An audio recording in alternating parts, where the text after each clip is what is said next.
haunt me. There was one today on the locker room that somebody's gonna be a smart ass. It's gonna be bad. That's gonna be on my board. Get your guns and meet me at the back right now. Ole. Everyone wants to be a cowboy. Grab your gun, boys. MSG. By my side, do we live? No, the infidel dies. Zeh. Zeh, zeh, zeh, zeh, zeh, zeh. Who shot your bullet? But the bullet went Sue. And we're waiting for El Silvio to run in here because he doesn't want to take any of that smoke today on Light the Fuse. Yalla.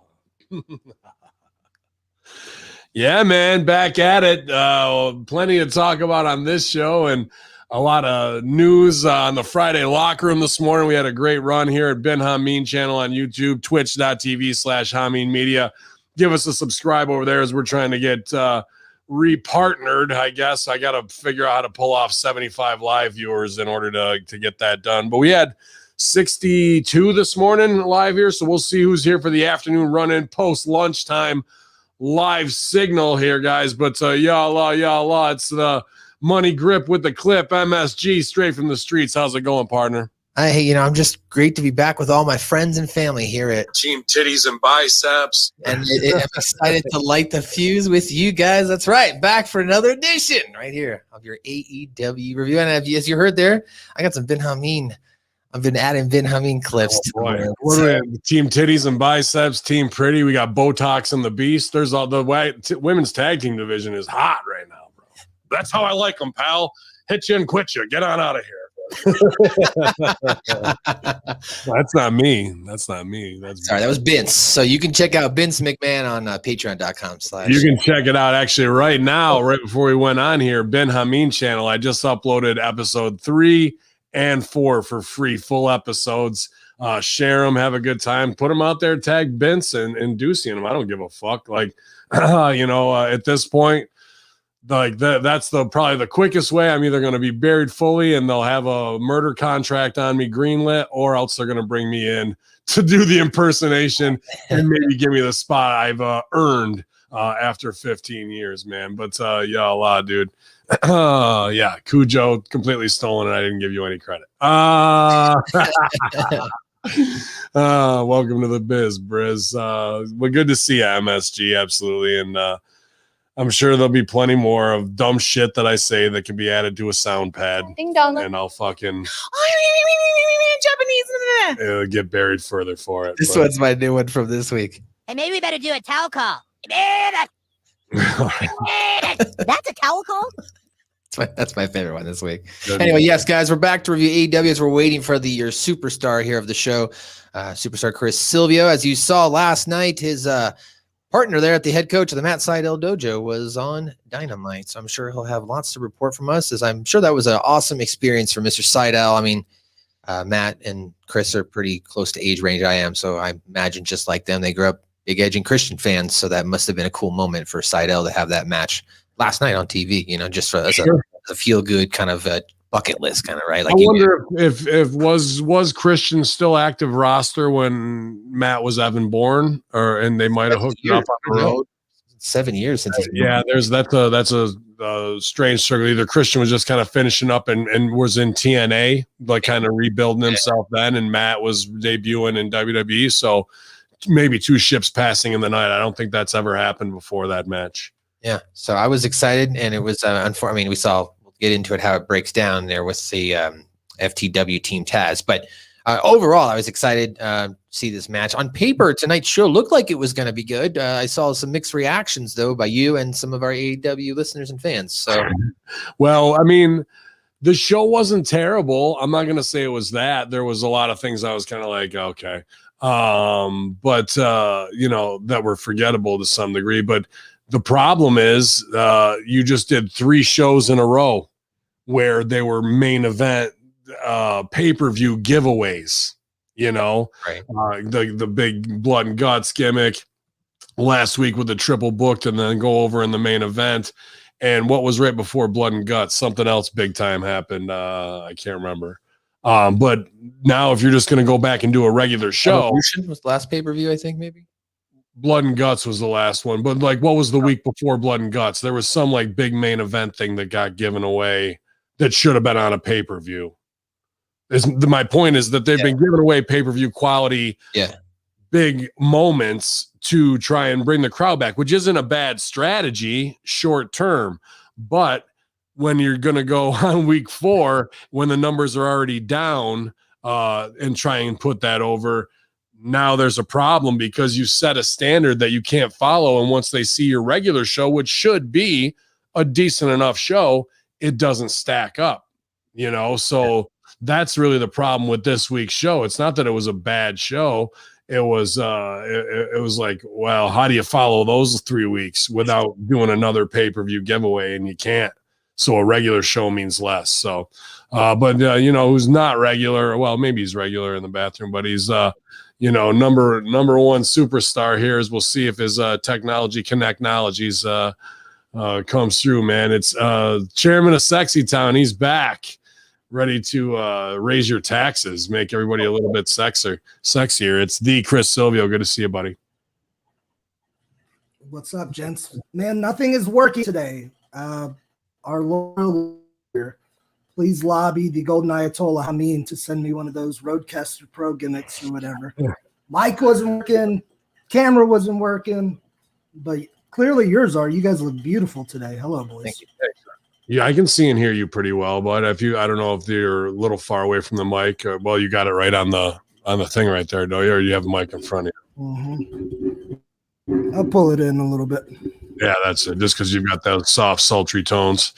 We want to make sure we hear all the brilliance of the Muscle Maniac himself. We were just talking to kick it off, though, about Matt Seidel, obviously a co-worker of yours at Seidel Dojo, and a huge opening match and opportunity to kick off the show here. But I was saying, was this the first time ever? Was Christian in TNA rebuilding himself as a top star that WWE missed the boat on the first time, as a singles coming out of the tag?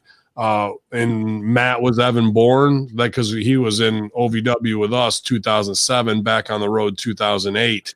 And I think that's when Christian was in TNA. So is this the first time ever for these two guys locking it up? I talked to Matt briefly after the match just to tell him how great I thought it was. I'm pretty sure they crossed paths maybe around the ECW era, the WWW era. Oh, okay. I'll talk with Matt, but worked there. It's an era that I've put out of my mind. Yeah, the reboot. Did they have something? That's interesting. Did they put that over on commentary last night? So no, but they also didn't say this is the first time meeting, the first time. Okay, all right, yeah. Interesting. Yeah, interesting that way. But two guys we obviously have respect for, in ring, promo wise, locker room wise. Obviously Seidel's one of a kind when it comes to what he can do offensively and off the top rope, and Christian, his legacy is cemented forever, obviously, as a tag team professional. And then in Impact, he did really reinvent himself to a main event level. And unfortunately, WWE can never capitalize properly on those types of things. So good match to kick things off, but we step on the business right at the end with, look at me, brother. Look over here. Hey, over here. So, go ahead. Just looking here, it doesn't look like Evan and Christian have ever met in a one-on-one match. Okay. But there is a clip from Evan doing an airborne on Christian from a ladder. So maybe they were like in a Money in the Bank or ladder type match together or something like that. But it doesn't look like probably Money in the Bank. Yeah. So and it might have been like right at the tail end of Christian's and Evan probably getting called up to the main roster kind of thing that they may have crossed paths. Mm-hmm. So anyway, it's fun. But that looked like it was their first one-on-one match for sure. Well, cool then, man. I was glad then we got to see that. And I'm glad that Seidel, not that Seidel's a young buck anymore. It's more about, I got a match with Matt Seidel, but back in the day, and it still is for him, I'm sure still, and maybe you can speak to it, of that Seidel kind of gets a bucket list of wrestling a legendary dude, as Matt would put, that would have been at his peak when Seidel was a fan, probably coming out of high school and just getting into the business. Can't see any pro working today that wouldn't be excited to work with Christian. especially due to the fact that Christian can still really go at a high level. It's not like, when we get some of the older, the veterans that are past their time that aren't very mobile, Christian can still do everything he did 15 years ago. So yeah, he had to have appreciated that. And that's probably super respectful. That's probably Christian's call. I bet you I'm not going to work with those green guys. I'll work with Seidel. I know I'll be okay. You know what I mean? That's what he's looking for. He's not, he wants to help make guys, but he ain't going to put himself in a position to get fucked up on some dumb shit either. Well, the real RBV I'm sorry. The real RBV notes that Seidel and Cage have actually worked some tag matches in 2010 as well. So again, looks like we haven't done that one-on-one thing. Yeah, go ahead. I'm sorry. Great for that. For some quick research there from the chat room. Big shout out to Vickery and our own Ted McNailer for having a great show this weekend in Ohio. Rick's first one, kind of as promoter and whatnot, and a good success for them and a lot of great feedback, man. So and he's broke, right? And he's broke, yeah. And he owes $1,500 to the boys. No. Yeah, dude, excited to see those guys working together, having a good time and pulling it off. I was glad to be back on the road still this weekend. Main event, it was a long show, but I brought him back into it, and we had the hottest thing of the night, dude. So it was good to feel the buzz again, man. Really, really good to be out there, even in a manager cheerleading spot in a cage match. Got my shit in on a retired soldier, hit him with a chair a couple times, whacked him up, and when he was giving chase, he would have liked this one on the fly. There's like this spinster photographer lady, super nice, like purple hair, and like trying to look 19. So the first time when we're doing cat and mouse, I'm running, and she's like, trying to talk shit to me, and I go, "Shut up, old woman, you spinster, trying to look 19 when you're really 54. You're not fooling anyone." So she got like her face dropped, bro. Like she wasn't ready to get peppered like that with some truth. And then so I knew I had her. So she goes the other side of the ring. We do the spot, and I give and run again, and he's catching on me, gaining on me, and he can't get heat on. He can't get retribution because it's all heat here, right? So I grab her and I pull her in front of me. I go, human shield. And you should have seen the fucking guy's face, the soldier's face drop, because he wanted to fucking lay one on me, bro. I got them both in the moment with uncalled spots, but it was a fucking fun time, bro. Tremendous. Where was this event? Bro, I was Jackson, New Jersey, Titan Championship Wrestling, backing up my boy Blaze Haram versus Rick Recon, who just had an AEW dark match in an Iraqi prison match at the top of their feud, and he had Soldier Boy in his corner. It was damn good, man. Just, a long indie show is all, but I'm going back June 19th and ready to get in the ring and whoop some ass, man. So it was definitely a good time, and Blaze and Rick was down, and he's right by the cage, and fucking dude, they were wearing each other out, tacks, fucking cookie sheets, kendo stick, nunchucks. He fucking drills him with the kendo back and forth, and Rick's down, really hurting for real. He waffled him, and I go, "They didn't teach you that one on AEW Dark, did they, moron?" And everyone popped, and he goes, "Shut the fuck up." He got hot, bro. He got legit hot. So I was having a good time, man, fucking with people out there. And I expected that Jersey crowd, because I watched the show, to be hot. IRS was on for the big signing, and the Samoan Dynasty was on, and they were fucking great. Yeah, but the crowd, man, they were with it, they were into it, but they were never really super hot like I thought they were going to be. So I went out of my way to, not out of my way, I do what I was paid to do, but to do that extra work to try and get them out of their seats. And once I had 2 or 3 of them, 40, 50 of them came up, bro. It was that good fucking got them feeling, you know what I'm saying, that we've been missing for 14 months. So above all that and meeting some HMG loyalists, I was thankful to be back on the road, and thankful for Sideburns being the wheelman to fucking get us home 4:30 in the morning. That was a cocksucker, bro. That's great, man. I'm happy for you. I can only imagine, that feeling of finally walking back in the locker room. It's a weird place. When you do this for a long time, all of that weird, uncomfortable stuff kind of feels like home. I was explaining this to somebody recently, right? But as weird as that sounds, in a locker room full of half strangers in a building you might not have ever been to before, you feel at home, like walking into your childhood house. It's a really even weird thing. walking outside when we first walked up, you could feel it come over you. And I look at Bert Sideburns, I go, back to the carnies, bro. And it is that. It's just being in the circus with the rest of the fucking clowns, man, to be honest with you. So I think it relates that phrase though can also be related to probably like any form of entertainment. I know that like if I go play a show like at a reggae venue and I see all my friends or bands that I've played with, it is kind of like that calming feeling. You walk into the venue and you're like, oh, I am home, I'm back where I'm hanging out with. So it's a nice calming feeling. I'm sure that must have been nice for you, as you mentioned there, getting to go to Ben Hamin's Twitter, his Facebook. You can see all the pictures. You can see Ben Hamin's promo he cut afterwards. And yeah, good times, man. Fun stuff. So you can check that out. Of course, I'm your host in the scene, as I mentioned, where the air is clean and I light up that green, your boy, MSG. Do I have the thing here? There it is. You can follow me on Twitter and Instagram at Matthew_Schaffer. You missed it. To start the show, Silvio, I'm adding Ben Hamin stuff to the board now. I've got Team Titties and Biceps. Team Titties and Biceps. And I got Vince on the board. That's how I like them, pal. Hit you and quit you. Get on out of here. So we're stepping up my game here with my Ben Hamin drops. You can step your game up too by going to road.com/Roadcaster Pro, picking yourself up one, or just go to any electronic music store and they'll have a Roadcaster Pro. I think I should just become completely repetitive in what I say on every show, and then you can put it on a Roadcaster. I don't even have to show up anymore. You can just hit the fucking responses after That's that. what I'm getting at. That's what I'm getting Fucking rotten. That way when people ask me, they're like, hey, can you get Ben to come on? I'll be like, sure, I got a road. I'll help you out. $60. You won't see him. Oh, Booker of the Year. We got fucking rotten. We got Booker of the Year. Booker, there's a lot it's all the tropes. As I become a parody of myself. And this show, what we were saying, Sil, there could be a problem this week, and I'm interested. Wasn't a bad show, I don't think, but we do have a problem because we meant to do a strategy of 3 weeks.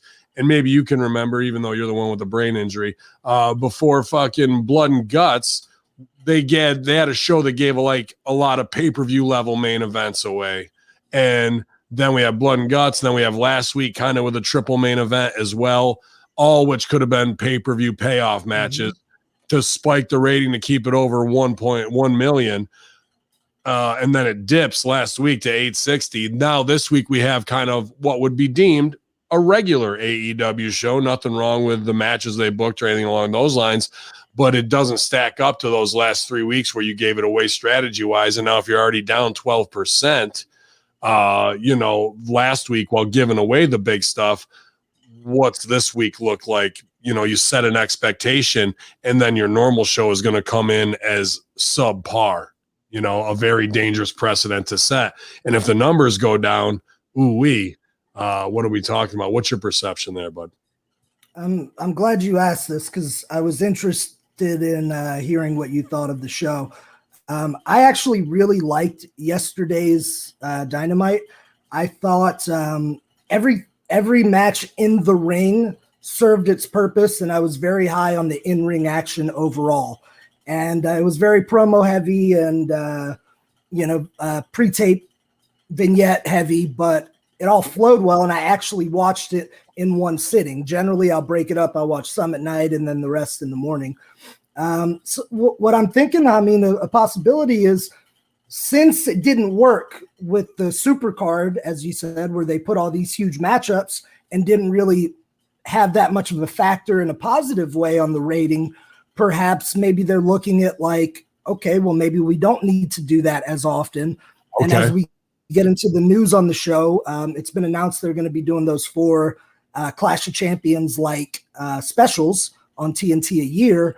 So maybe they'll be saving some of their bullets for those kind of things.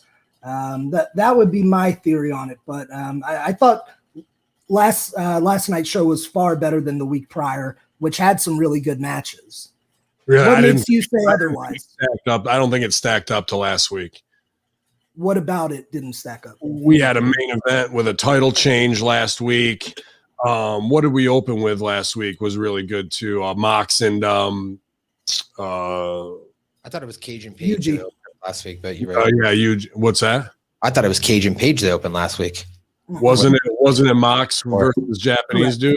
Oh, you're right. Yuji Nagata. I'm sorry. I thought Yuji Nagata. So, and then whatever was on after that, there was a big fucking the Bucks match, which could have been a main event as well. So that versus SCU, right? A big fucking breakup thing that they stepped on. And so all three of those matches are pay-per-view payoff matches. Not one match on this show was a pay-per-view payoff match. So that's where I disagree with you that it stack up wise, it definitely doesn't, in my opinion. Now I like the matchups of Seidel and Christian to kick that shit off. I like the main event too. But that's not what they condition us to. And I think through an audience's perspective, they're, regardless of how good the show was, it's going to look less than. Well, especially on the heels of what you're talking about, where, you're the consummate baby face. You can get that spike of to put on your board, Silvio saying, I liked this week's AEW review. I don't think there's one show he hasn't fucking said that. That's not true. That's not true. We'll kick it off. I sway him by the end. But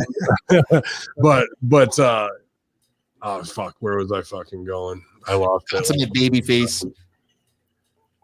Yeah, I lost it. It'll come back. You were spouting misinformation that I always like every. Yeah, it's misinformation, fake news. Yeah. Let's talk about the first story. You're kind of talking about it there, and that was going to be my segue. That's it. Sorry, I'm back on it. Is the fucking them moving to TBS?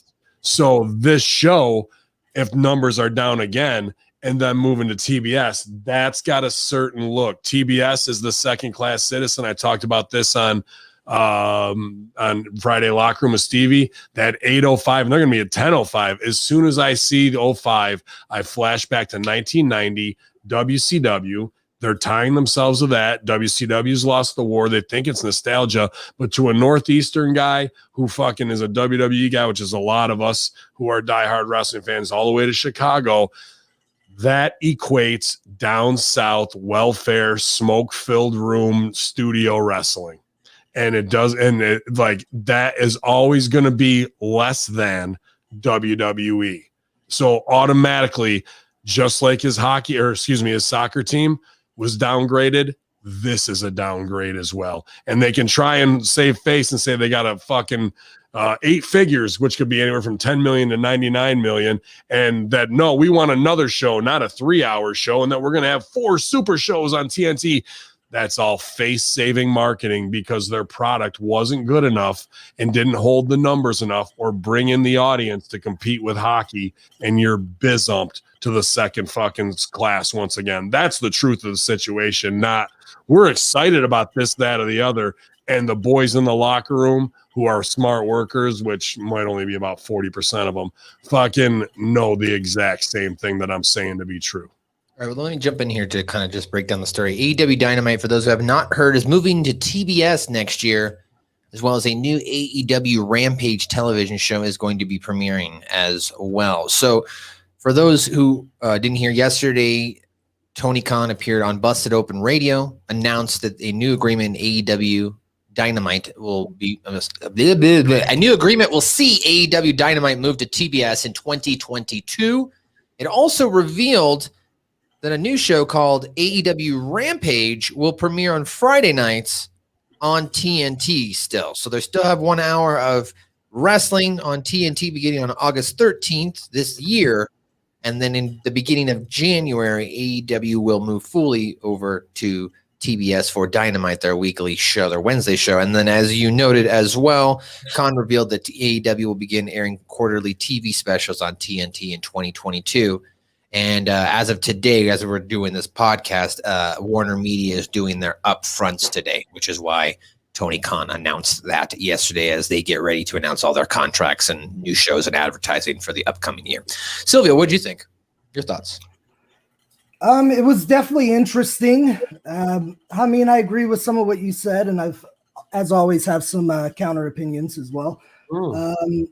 Initially hearing it, it probably stings a little bit to be moved from the network that you're on, you're comfortable with. You launched on the same network that showed Nitro, which is obviously something that AEW felt connected to, that Tony Khan felt connected to.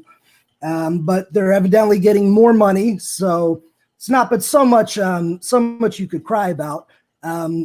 as far as the north-south perspective, Are they getting more money because they've lost $150 million during COVID, and this is just a fucking thank you for him to foot the bill from Warner to be like, you hung in there, we're going to give you back X amount. I don't think that's a fucking profit for them on what they've lost. Can we, since we're that talking I don't know. I was going to say, since if I can throw another wrench in this, I thought that this kind of also correlates as well, as that AT&T is getting out of the media business as far as television and film. The telecom giant has announced its intent to spin off Warner Media, which includes brands such as HBO, CNN, and merge it with rival company Discovery. So I don't know what that has to play with it and as well, but that there is a lot of a movement going on right now at Warner once again. Sorry. That's an interesting move. You split off after a merger to free up after you juke the stock price because there may be toxic assets within there. But if we were to acquire the other one, we're going to increase the value, even if it's a toxic asset, because it's on the books. So Warner will then merge with Discovery and whatnot to consume them and have HBO under the Warner thing. And that's a certain view, even though they said AT&T and them split.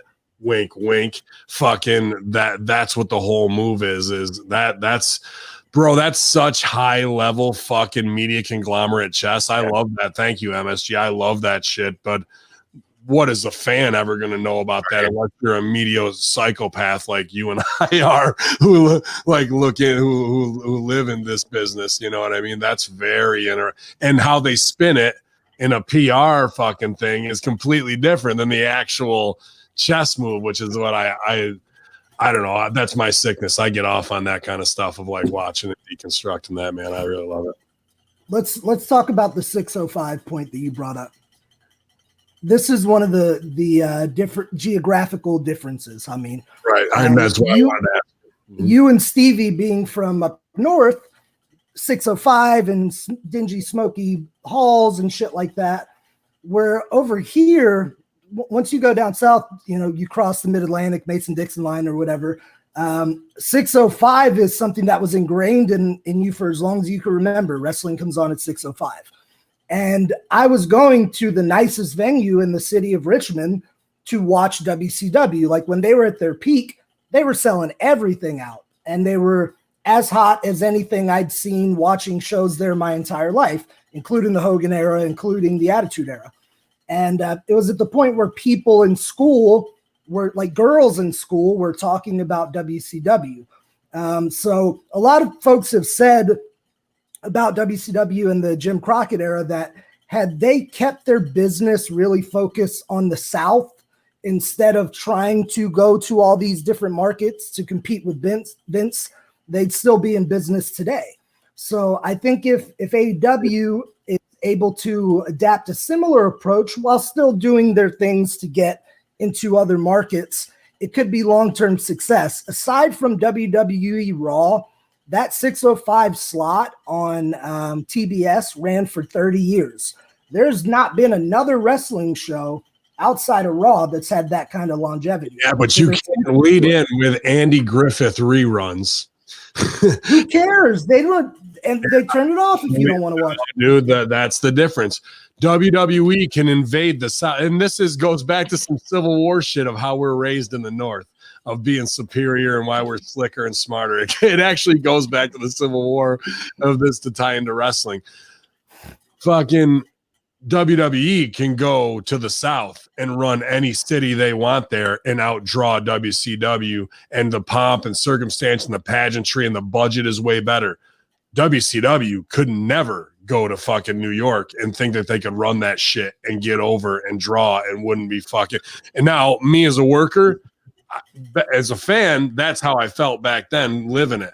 As a worker, I would go back and watch that WCW shit, and the work is 10 times better than fucking Frankie coming down on the shoulder and doing like the hokiness. But that's the difference of the time. Now, fast forward to now, you're tying yourself to that losing side once again. And there's just ingrained in the 18 to 49 demographic that is in our just who we are and our experience of what they've gone through. So them to keep going, it's Sting, and thinking that that's going to be a winner when it's lost twice already, now you're downgraded, and the purview of what it is your product is tone deaf, very niche, and for a very small, even though it's global, regional niche, just like how the South was for that as well. And it's lose, lose, lose if you go that way. You can't have a WCW reboot. It will not work. However, and that's what they're trying to do. What you can do is learn the history, learn from the mistakes of the past, especially some in WCW, which had you don't many. have to learn anything when you're Booker of the Year. Of course you do. No, everybody, even Booker of the Year, already. even Vince Heyman must learn the lesson. He gave him an A their first year. I mean, there's no place else. I mean, we've got this shit on lock, bro. Well, we know what we're doing over here. A can turn to a B real quick, boys. Yeah. Just to wrap up this story, because I'm a media junkie. We were media junkies. You mentioned AT&T originally purchased the telecom giant for $85 billion. They announced it in January of 2020 that investments in HBO Max reduced AT&T's Q4 2019 revenue by $1.2 billion. As well as coming off the shaky, slow consumer adaptation in the months after the launch, which you can go back and listen to last year. I was really pissed they didn't have South Park when they launched. It took them 2 months to put the whole fucking thing up on South Park. But the new company potentially would include Warner Media's assets that include TBS, TNT, Cartoon Network, the Warner Brothers Film and TV Studios, the HBO Max service, and the aforementioned HBO and CNN, whereas Discovery also owns cable companies such as HGTV, TLC, Discovery Channel, Food Network, and launched its Discovery Plus streaming service. So the deal would make them, or this deal, if approved, makes them the largest media distributor, if you will, as far as channels, their own channels.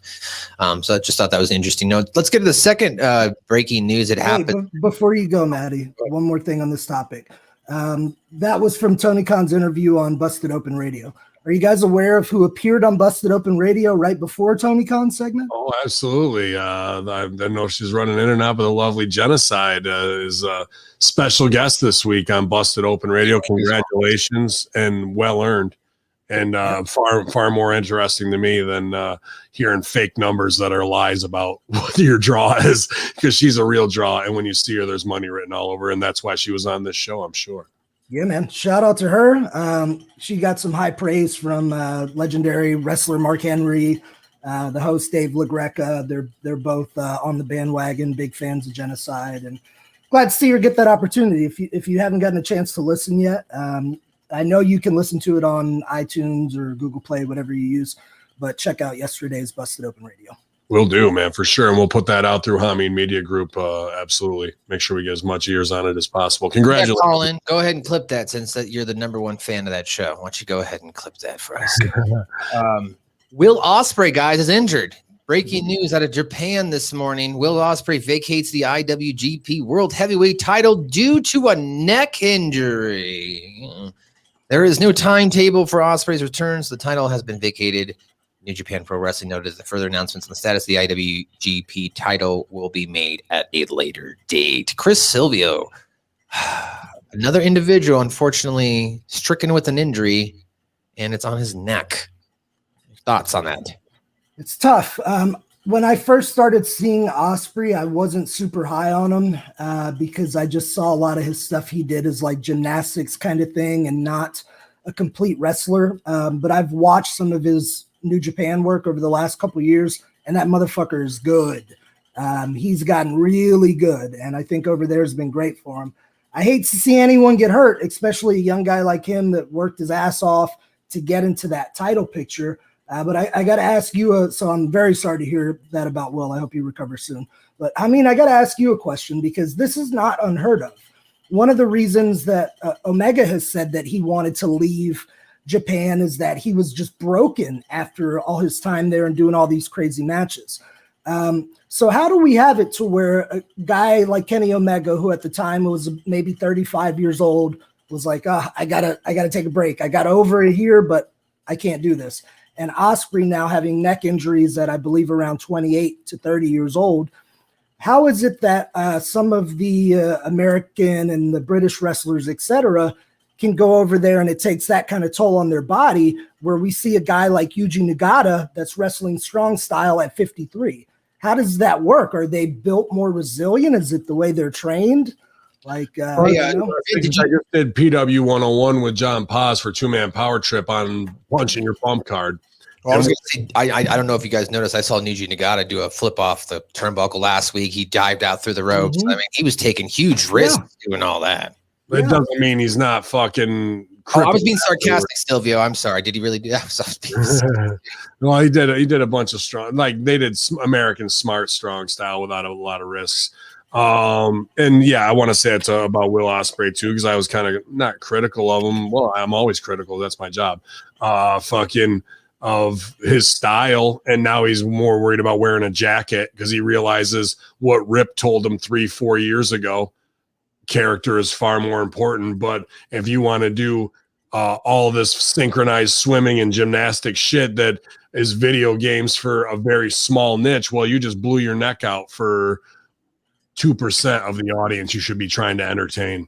And when it comes to the Japanese guys, maybe it is because of the way of the Iron Fist. Wushu, pounding a block of fucking steel all day to callous your hands to make your skeleton adamantium. But here's the thing. They're fucking stupid marks because they're hurting each other instead of prolonging each other's career for a crowd that sits on their fucking ass and doesn't react anyway. So it doesn't matter what you feed them, you're not getting a reaction. It might as well be empty arena wrestling and you taking dumb fucking bumps and not protecting each other. And now there's only one way to learn, the hard way. And now you have bulging discs in your neck.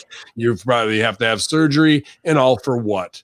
For a PWI fake 500 fucking list that isn't paying you dick all anyway. So we can go, he finally got there, and he finally got to the top to the title shot. What? For to win a fake belt? I could get to the top to a title shot and take one bump in 3 months. Who's the better fucking worker? Who's going to have more longevity? And if any Jap smash me, he's going to sleep. He's going to fucking sleep on the receipt. That's just how it is. So they can learn the hard way, or you can go, oh, I respect this wrong style, and I'm going to do it back and forth and no sell a bunch of shit so you can hit me harder so we can watch the sweat fly, but then I'll slap my thighs and do a headbutt the wrong way. Well, now you understand what doing a headbutt the wrong way really yields. And then guess what? The younger generation underneath isn't going to do it because they're going to go, well, that's how Ospreay got to Japan and got on top. So that's what I need to do. And maybe I'll last just a little longer than him instead of going, character matters. Now he's going to rely on his cool jacket that he had made for $2,000 as the thing to get him over on his entrance, as opposed to he's not going to be able to do all this shit that he did, which is unbelievable stuff. But imagine if he broke out one of those things in a match instead of 94, where the other 93 don't mean anything. And for the next 94 matches, you got to see one new incredible thing. He's shifting more in that direction. I've watched some of his more recent matches, and he's doing very well. It's still doing that amazing stuff, but the majority of the match is fundamentals and good striking, good facials. So I got a lot of respect for him now versus the guy that I saw walk in. And I mean, I got to bust your balls. The other shit. He does it now because he has to, because he's injured and he can't keep up that other style. Imagine if he would have came in doing what he does now. And this is true with any 10,000 hour rule. You're not going to you might know all the moves, how to bump, how to do this. You're not going to know how to apply it till about 8 years in. And usually in our business, that's too little, too late. Your window is closing, and usually you don't get it. So these dudes who can do all this stuff and blow it all out, hype these marks up to ruin our industry and make things unsafe. And that's why you see guys on indie shows doing, I just watched 2 girls that I know who I like a lot, deliver on their first show back, delivered a fucking standing suplex onto a gym floor, full wooden gym floor. Girl's got a fucking huge hematoma on her elbow now. And just like for no reason, for 140 fans, instead of get her up, tease it, come down, get her up, tease it, come down, get her up, slip, push her into the post. And that's the fucking spot. Instead, because of Will Ospreay's and whoever the fuck else, these girls are now doing standing suplexes onto a basketball gym floor at an indie show. That's the fucking end of the story. Hang on just a second. Stop trying to deflect and put the heat on these girls and Will Ospreay. I still got to bust your balls. Go ahead. one, the Japanese audience does come up, and they come up very. They don't come up with the shit, bro. It is just different to the way that American crowds come up. The American crowd will give a reaction to every spot, whereas the Japanese crowd comes up as the match progresses. And as we're getting into the false finishes. Let me get in front of him. Well, Bussing's not done yet.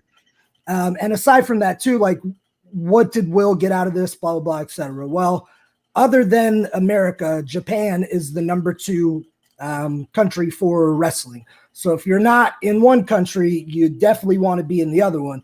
And he's at the top of their card, at the top of New Japan. That's no small feat. We could say what he want about it. It is a small feat. It's not at all, dude. It's a big money position. Dude, with a major company. I could go to Rhode Island and be the top guy, and everyone's going to go, he fucking made it because he made it to the top of Rhode Island, bro. No way. You're not going to make fucking Japan money in Rhode Island. If you figure that out, let me know. I'll happily join. What is Japan money? Is it sick money? Is he going to be able to fucking not ever go? I never had to go to the E or AEW to earn a check because of all the money I made in Japan. I don't see that. I don't see that this kid is set for life at 28, 30 years old. He's probably not set for life yet, but he's at minimum making a lower 6-figure salary, at absolute minimum. I'd have to dig more to see exactly what the upper tier talent at New Japan makes, but I can't see him bringing in any less than 150, 200,000 a year. And that's just being a kind of a low estimate. I bet it's half of that. No way. Absolutely not. 75 to 100, maybe tops. Maybe, I mean, you know, Matt would know better than I would, and you would probably know better than that, but I don't see it. I don't see the buys to fucking do that. I don't see him selling out the arenas. Has he worked big houses, big shows? Absolutely. But all of that, 90% of that shit is hype for Japan, bro. It's not really how it is, in my opinion.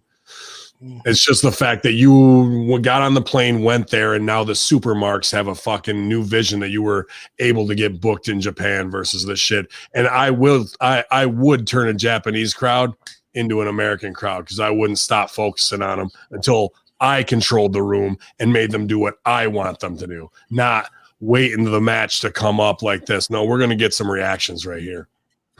Matt, and can you weigh in on this and bust his balls? I'm going to go in on you until you do react.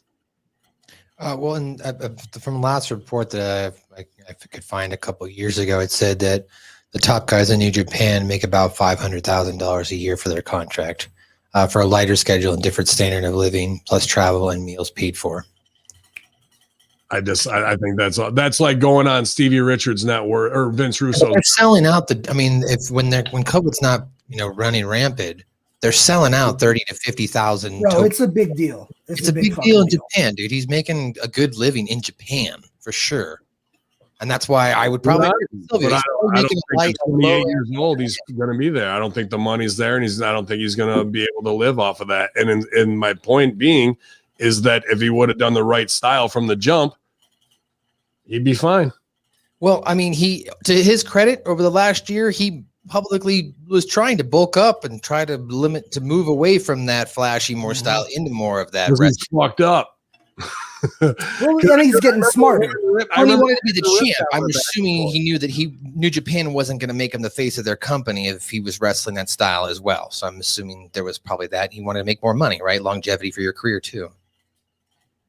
I think without wrestling that style and making wrong style popular, you should have done that from the right way out of the jump. And now we wouldn't be talking about possible paralysis by the time you're 35. All right. Well, that is some of your news, guys, for the day. As far as your see a lot of Will Ospreay shirts. People wearing a lot of Will Ospreay shirts at shows. I don't know. I don't go to shows like that. I've never seen one. I saw a lot when I was in the UK. Well, how many commercials Will Ospreay? I don't know, but he might know. have a ton of Japan. I don't know. I don't have New Japan or UK television. I mean, I'm trying to get a job there, so if y'all want to help me out, put in a good word somewhere, I'll let you know. Just send me. All you gotta do is fucking sell some shots and fucking do a front roll. You'll be over. I don't know. I think I got a couple years to do that. All right, guys. Well, that's for your information. Let's get into some of your AEW numbers that have been mentioned that don't really matter. Let's talk about them. So last week's broadcast, AEW Dynamite, was down with 936,000 viewers for a show built around Darby Allen's TNT Championship match against Miro. Of course, we mentioned AEW recently announced the move to TBS, and there's going to be another show being added called Rampage, which will be a 1-hour show. Last 5 weeks, 936,000 for May 12th, 1.09 million for May 5th, 889,000 for the 28th of April, and then the prior weeks to that, 1.1 and 1.2 million respectively. Tonight's key competition was going to be potentially next year could be their own competition. It was NBA tonight. The playoffs started last night. So we'll see what the competition and the numbers bring back last night, because the playoffs usually do really well. However, the Dynamite YouTube viewership last Wednesday was up, as they had 2.4 million from their 2.1, so up 300,000 views on YouTube. The most viewed video at 700,000 views was the Darby Allen versus Miro title match. The least viewed was Britt Baker's interview with only 40,000 views. The average viewership for all of the videos was 200,000. And as we mentioned, to start off the show, tonight's matchup started with Matt Sydal taking on Christian Cage. So let's get into your AEW Dynamite review.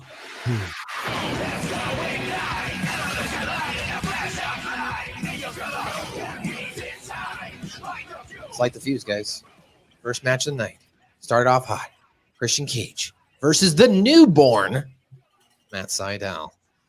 Silvio, I mean, I don't know if it would do justice for me to break it down. Why don't you break down this match? This is your boy. This is your boy, Blue. This was great, man. It really doesn't get much better than this, just for a cold pro wrestling match, where it's not a heated rivalry. Like, doesn't get much better than that. I'd love to see these guys in like a best of 5 series. They had that kind of chemistry together. Like, obviously, I know Matt, Hamin, you know Matt, so we could be slightly biased, but I feel like if you were watching that as a fan of wrestling, you'd want to see more of that, whether or not you know either of these men personally. So I'd like to see them in like a best of 5 deal. Only thing I didn't like about it really was the business that got stepped on, as Hamin mentioned earlier, and then we had Hook back in the house again, tossing people, ragdolling motherfuckers.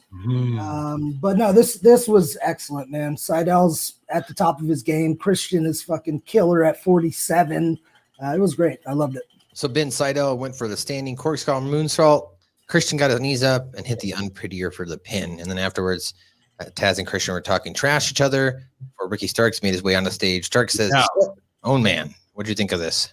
Yeah, that was the interesting. I mean, it sucks because I can't get to use the standing moonsault anymore because Matt's using it, and I was gonna fucking make that my new finisher when I came back. So if you did that, then you could become the champion in Japan. Well, I mean, but unless Christian's there to get his knees up, then I'm fucked.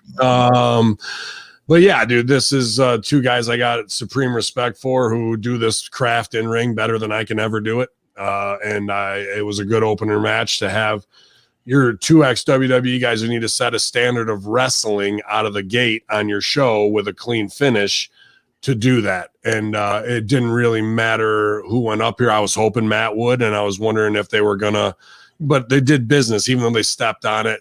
This thing with Team Taz and Christian's been going on, so yada, yada, yada. I was really happy and surprised to see Ricky Starks out there because he supposedly has a broken neck, or did. And if I'm a heel, well, first I was glad to see him. I was surprised, and he did well on the mic. But dude, if you're a heel and you're coming back from a neck injury, he should have had the fucking full big brace on, the whole 9, right, to play it up. Why are we not getting as much? Even though that's sympathy to some degree, he could be putting all that heat on somebody else. I don't know. I think we missed something there, bro, without doing the neck brace thing. I think they're trying to keep it under wraps as possible. Why? The sheets, no, and all your fucking watchers are sheet marks, man. Like that's and then if they're keeping under wraps and he does get hurt for real, then we're really fucking fucked. Why not let the kid, if he can cut the promo on the mic and still looks good, do the whole bit that way instead of what? You're going to fake it and just let them keep whatever. Oh, next week we'll put them out in the neck brace. Oh, okay. Like I see it happening, but I would have leaned right into that, man. Injury is an opportunity for storyline always, not kayfabe it and act like nothing's happening when the fucking sheets already know, bro. Weird. Well, as you mentioned there, yeah, to wrap up that scene, Ricky Starks comes out holding a glass of alcohol, it appears to be. Starks tells his boys to come out and take care of it, but Team Taz appears behind Christian and Seidel and beat them down. That being not Taz, I'm saying the Team Taz. That being, Cage and Hobbs. Adam Page walk out, hands his drink to Starks, cleans house. He goes for the buckshot lariat, but Brian Cage catches him, and they exchange forearms. Hook takes out Page's knee from behind, and then Brian Cage power bombs him to end that segment. Wasn't Cage turning baby? They teased it. Yeah, like I do whatever I want kind of thing. He wasn't kind of listening. But in this, he seems like Mr. Taz's destroyer. So again, we don't have a vision. Well, he became the number one contender. So now he's going to listen to Taz, right? Because Taz is telling him. What should we be building to for Cage? Who should Cage be fighting? Miro. Hobbs. Or Hobbs, maybe. Yeah, those two. Who else is a big bastard? Archer. I wouldn't go him yet. I'd go fucking Wardlow. Oh, that'd be good too. But instead, so that to me, if I was to say, here's a guy who's got $50 million written on him, maybe we should go with him. And I'd have it lined up that way to go all and pick whoever my last guy is. He should go through Hobbs. He should go through yada, yada, and maybe even Miro to some degree, but there's a distraction that keeps the belt on Miro as we get ready for Wardlow to have that. But we're just fucking all over the place week to week. So what do you expect your audience to see? And when you do that, the audience knows there's money on that guy and you don't have a plan for him. I mean, I'm no Booker of the Year, but I didn't get A's in school either.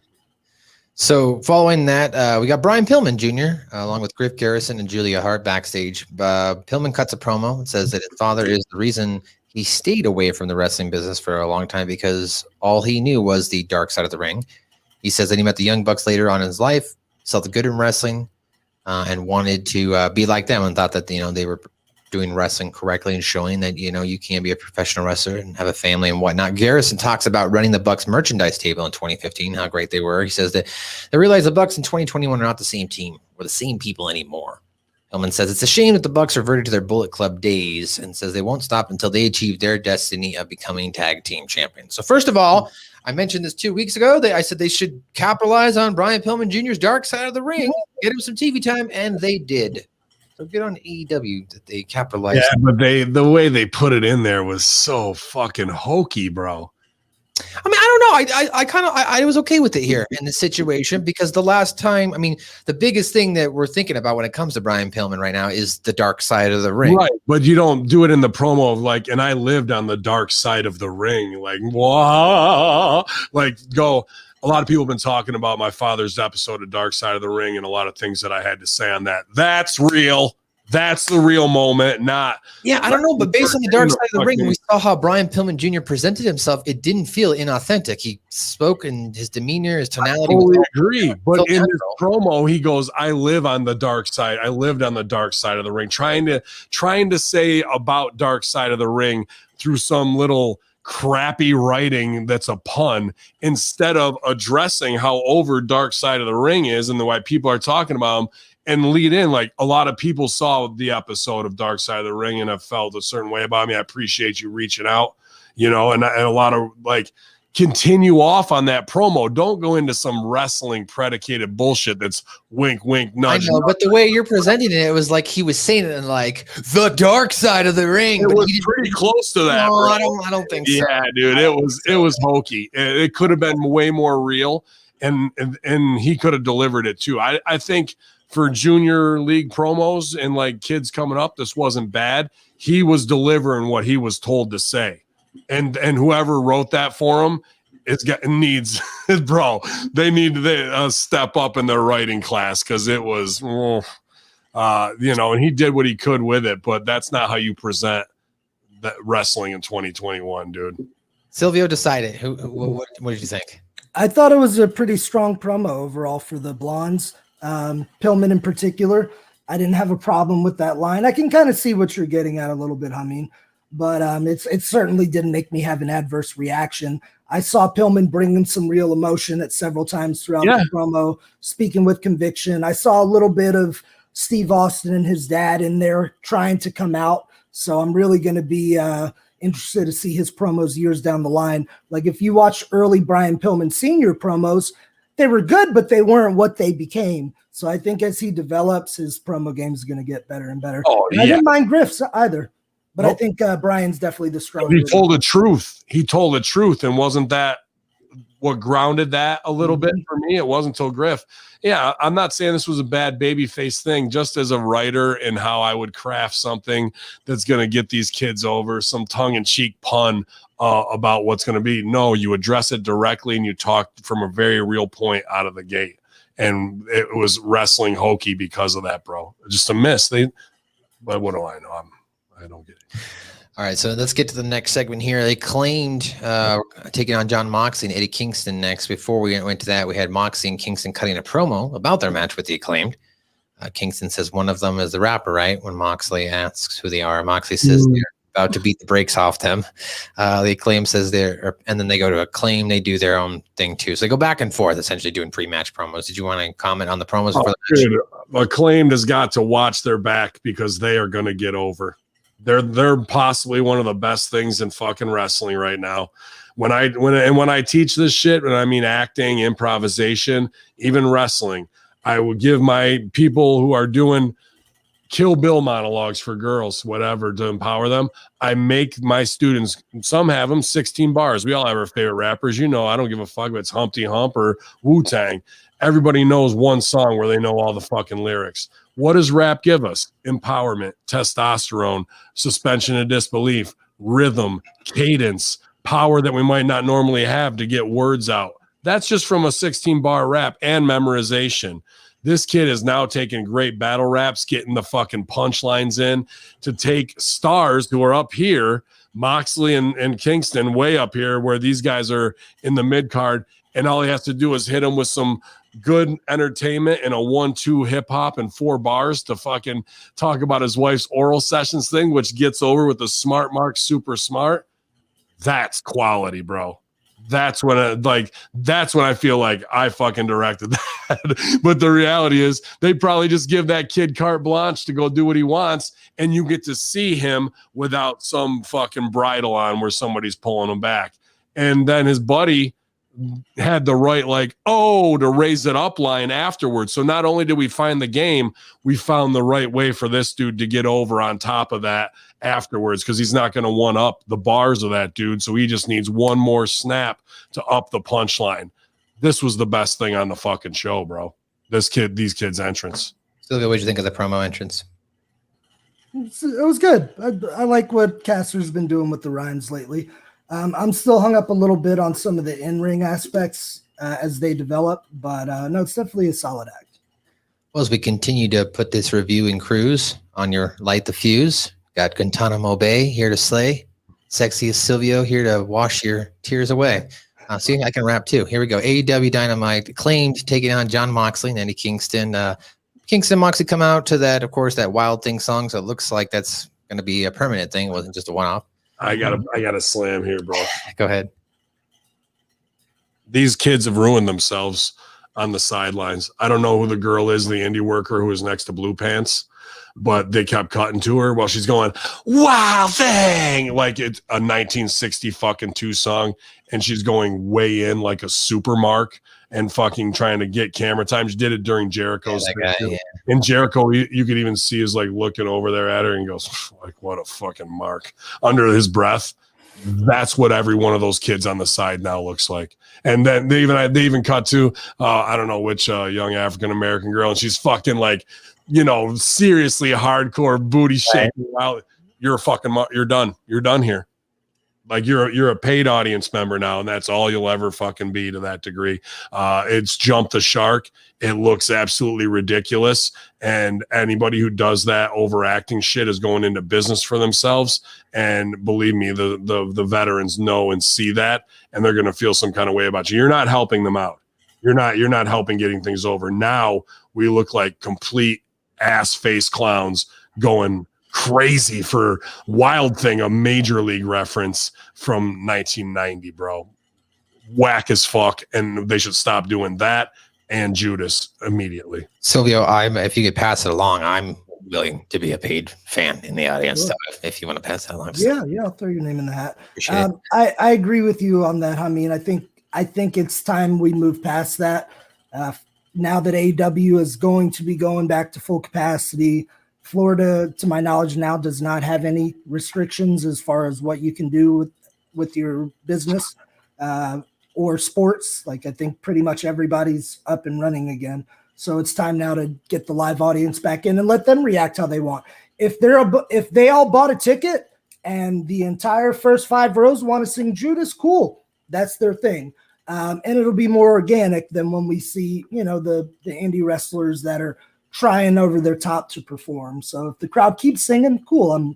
I'm good with it. But yeah, I agree. It's tough. We did it because of COVID. We had to. Yeah. And if we ever have to shut down again, I'm fine with them doing it again. But I think we can definitely move past it. Really don't want to hear 30,000 people singing Wild Thing out of key. You're gonna because those Super Mark fans are gonna follow whatever Blue Pants, Scooby-Doo, and Jesus do. They're gonna fuck and Aubrey can do no wrong. They're gonna put it over, bro. And even while they're doing it and they know how uncool it is, they'll keep doing it just because they can't admit to this isn't an A. It's been well over 1 year since the Scooby-Doo and Jesus fiasco of 2020, and Hamin is still living and dying by it. That's fine. I just got new Blue Pants and the Scooby-Doo thing reference for my board. I needed that. So there was a huge Jesus fiasco on this show. That's going on the board too. There's a huge Jesus fiasco on this. There's a Jesus fiasco on this show every episode. So the conclusion: Kingston and Moxley hit the assisted wheelbarrow DDT on Bowens for the pin. Winners Moxley and Kingston. After that, Marv approaches Chris Jericho backstage, is talking to Dean Malenko, which I popped and marked out a little for. Asks if the Inner Circle will accept the challenge tonight, but Jericho says that he's going to have to wait to figure out.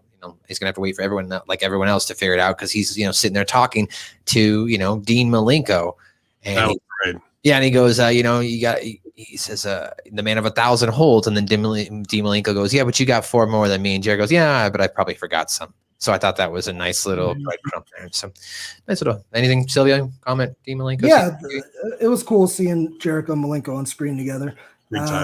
But also we kind of glazed over it a little, and that's cool.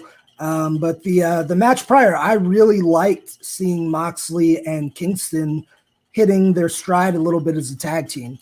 There were a few off things in there that I would go to the inexperience of the Acclaim as they're still developing, which will come with time. But I'm really warming up to the Moxley and Kingston unit. I think they're figuring everything out to it. So I'm looking forward to them. Before I forget, I wanted to put this is off topic completely, but I talked about Rick Recon in the dark. I want to talk about this guy real quick. His name's Robo, and he is he's on Dark now as well. But he's the first Indian wrestler to be in AEW. I work a lot of shows or have worked with him in Canada, US, Northeast, and this guy is the real deal. Keep an eye out for Robo. Support him. Harpreet Singh. I'm not sure what they're gonna call him on AEW yet, but GGP and I have worked him and whatnot. But this guy's got all the tools that you want in a wrestling superstar. So I just wanted to shout him out. Sorry to cut you guys off there. Yeah, it's fine. Go ahead.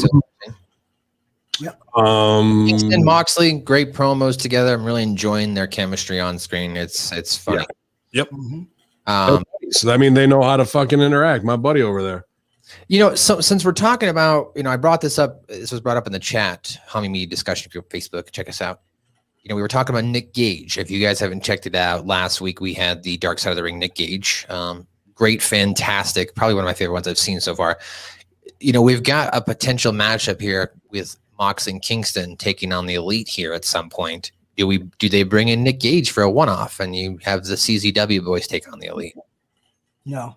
You don't think they would bring Nick Gage in for a pay-per-view for a one-off? I think Nick Gage is definitely coming to AEW, but I don't know about that premise. Okay. Interesting. I think it's going to be a fucking death match versus Maz. Mox or whatever. Well, so that's why I was saying, like, I don't know. If you introduced him into AEW, it would make sense to team him, right, with Mox and Kingston, since they're from that clan, if you will, of hardcore wrestlers.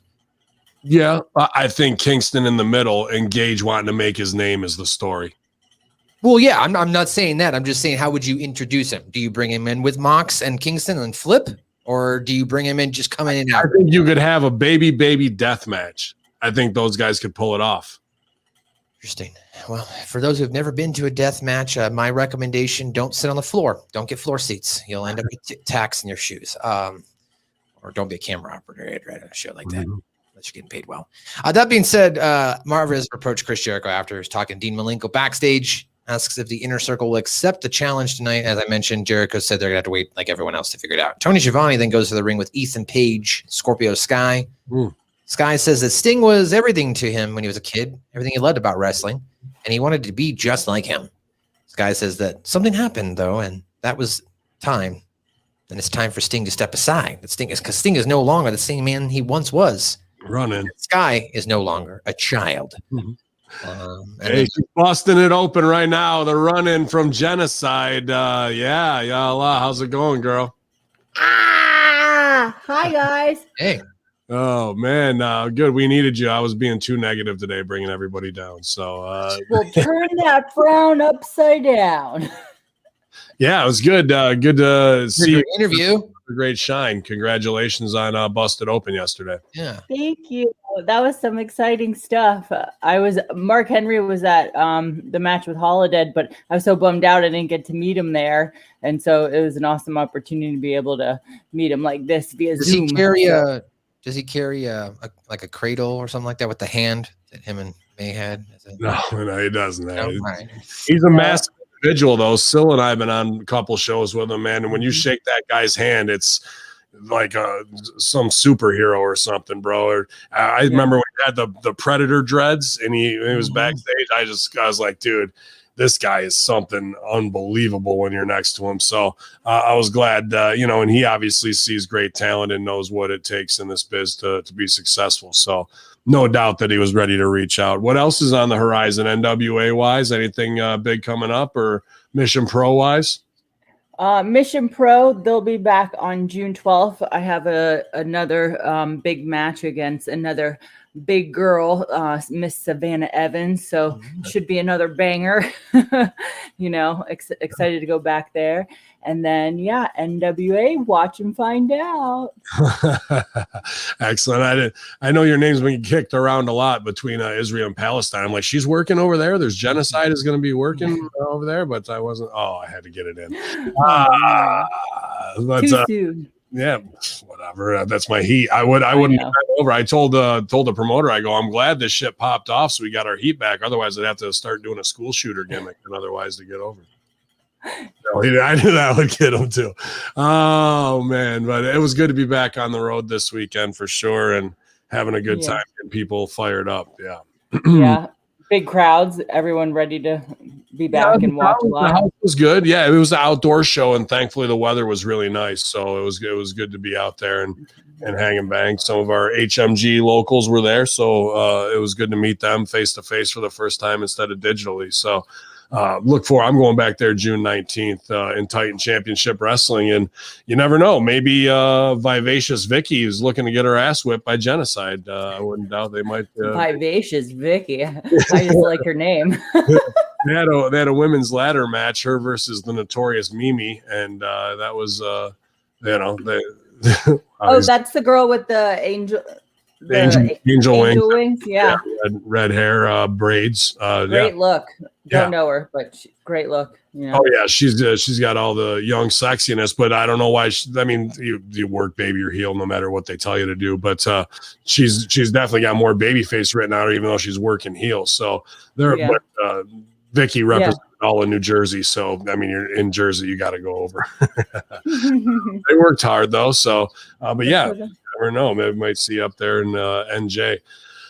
But what did we get to a girls' match yet? What match are you guys on? No, we're still reviewing some of the prior segments. We were talking about the awesome Ethan Page promo. Oh yeah, I got. I was distracted by their wardrobe. Yeah, I was gonna say I think their new tag team is called the Douche Shirts.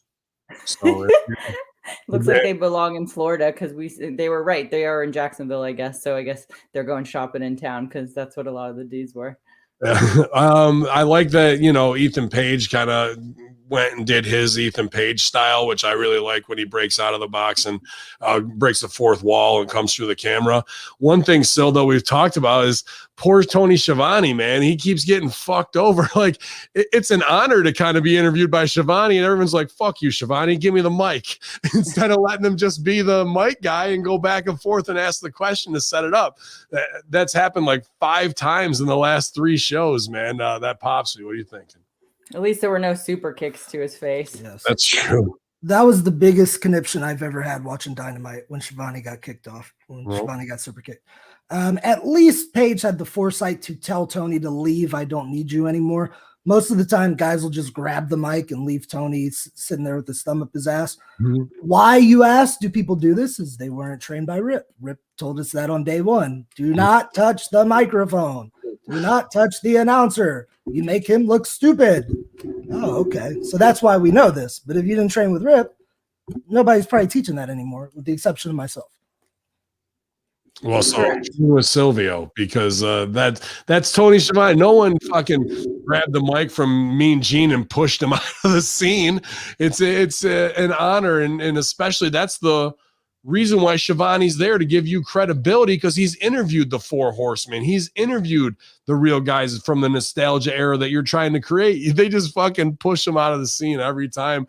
And Schiavone's got to be like, fuck it, I'll take the check. I don't got to do nothing. Everyone's just going to grab it anyway.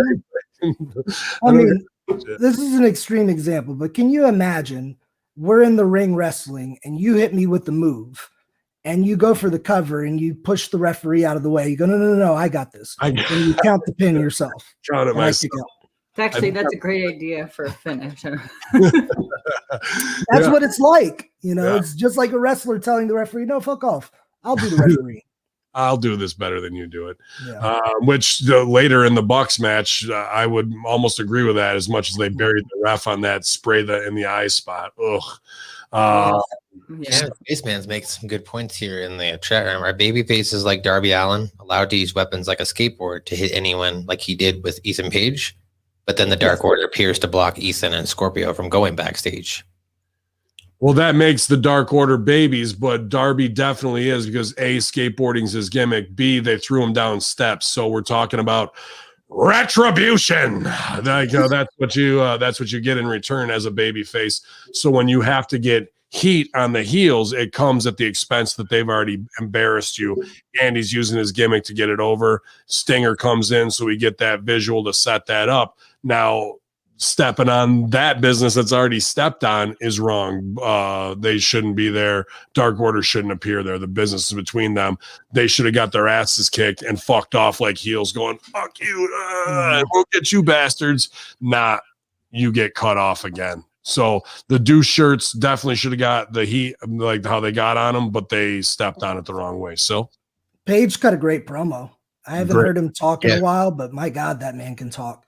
Scorpio did very well too, but Page is on another level of promo. I think he's as advanced in the promo part as Scorpio is in the in-ring part. Not that Page is bad in the ring. He's good, but he ain't no Sky. And on the mic, Sky ain't no Page. So maybe they're a good match for each other.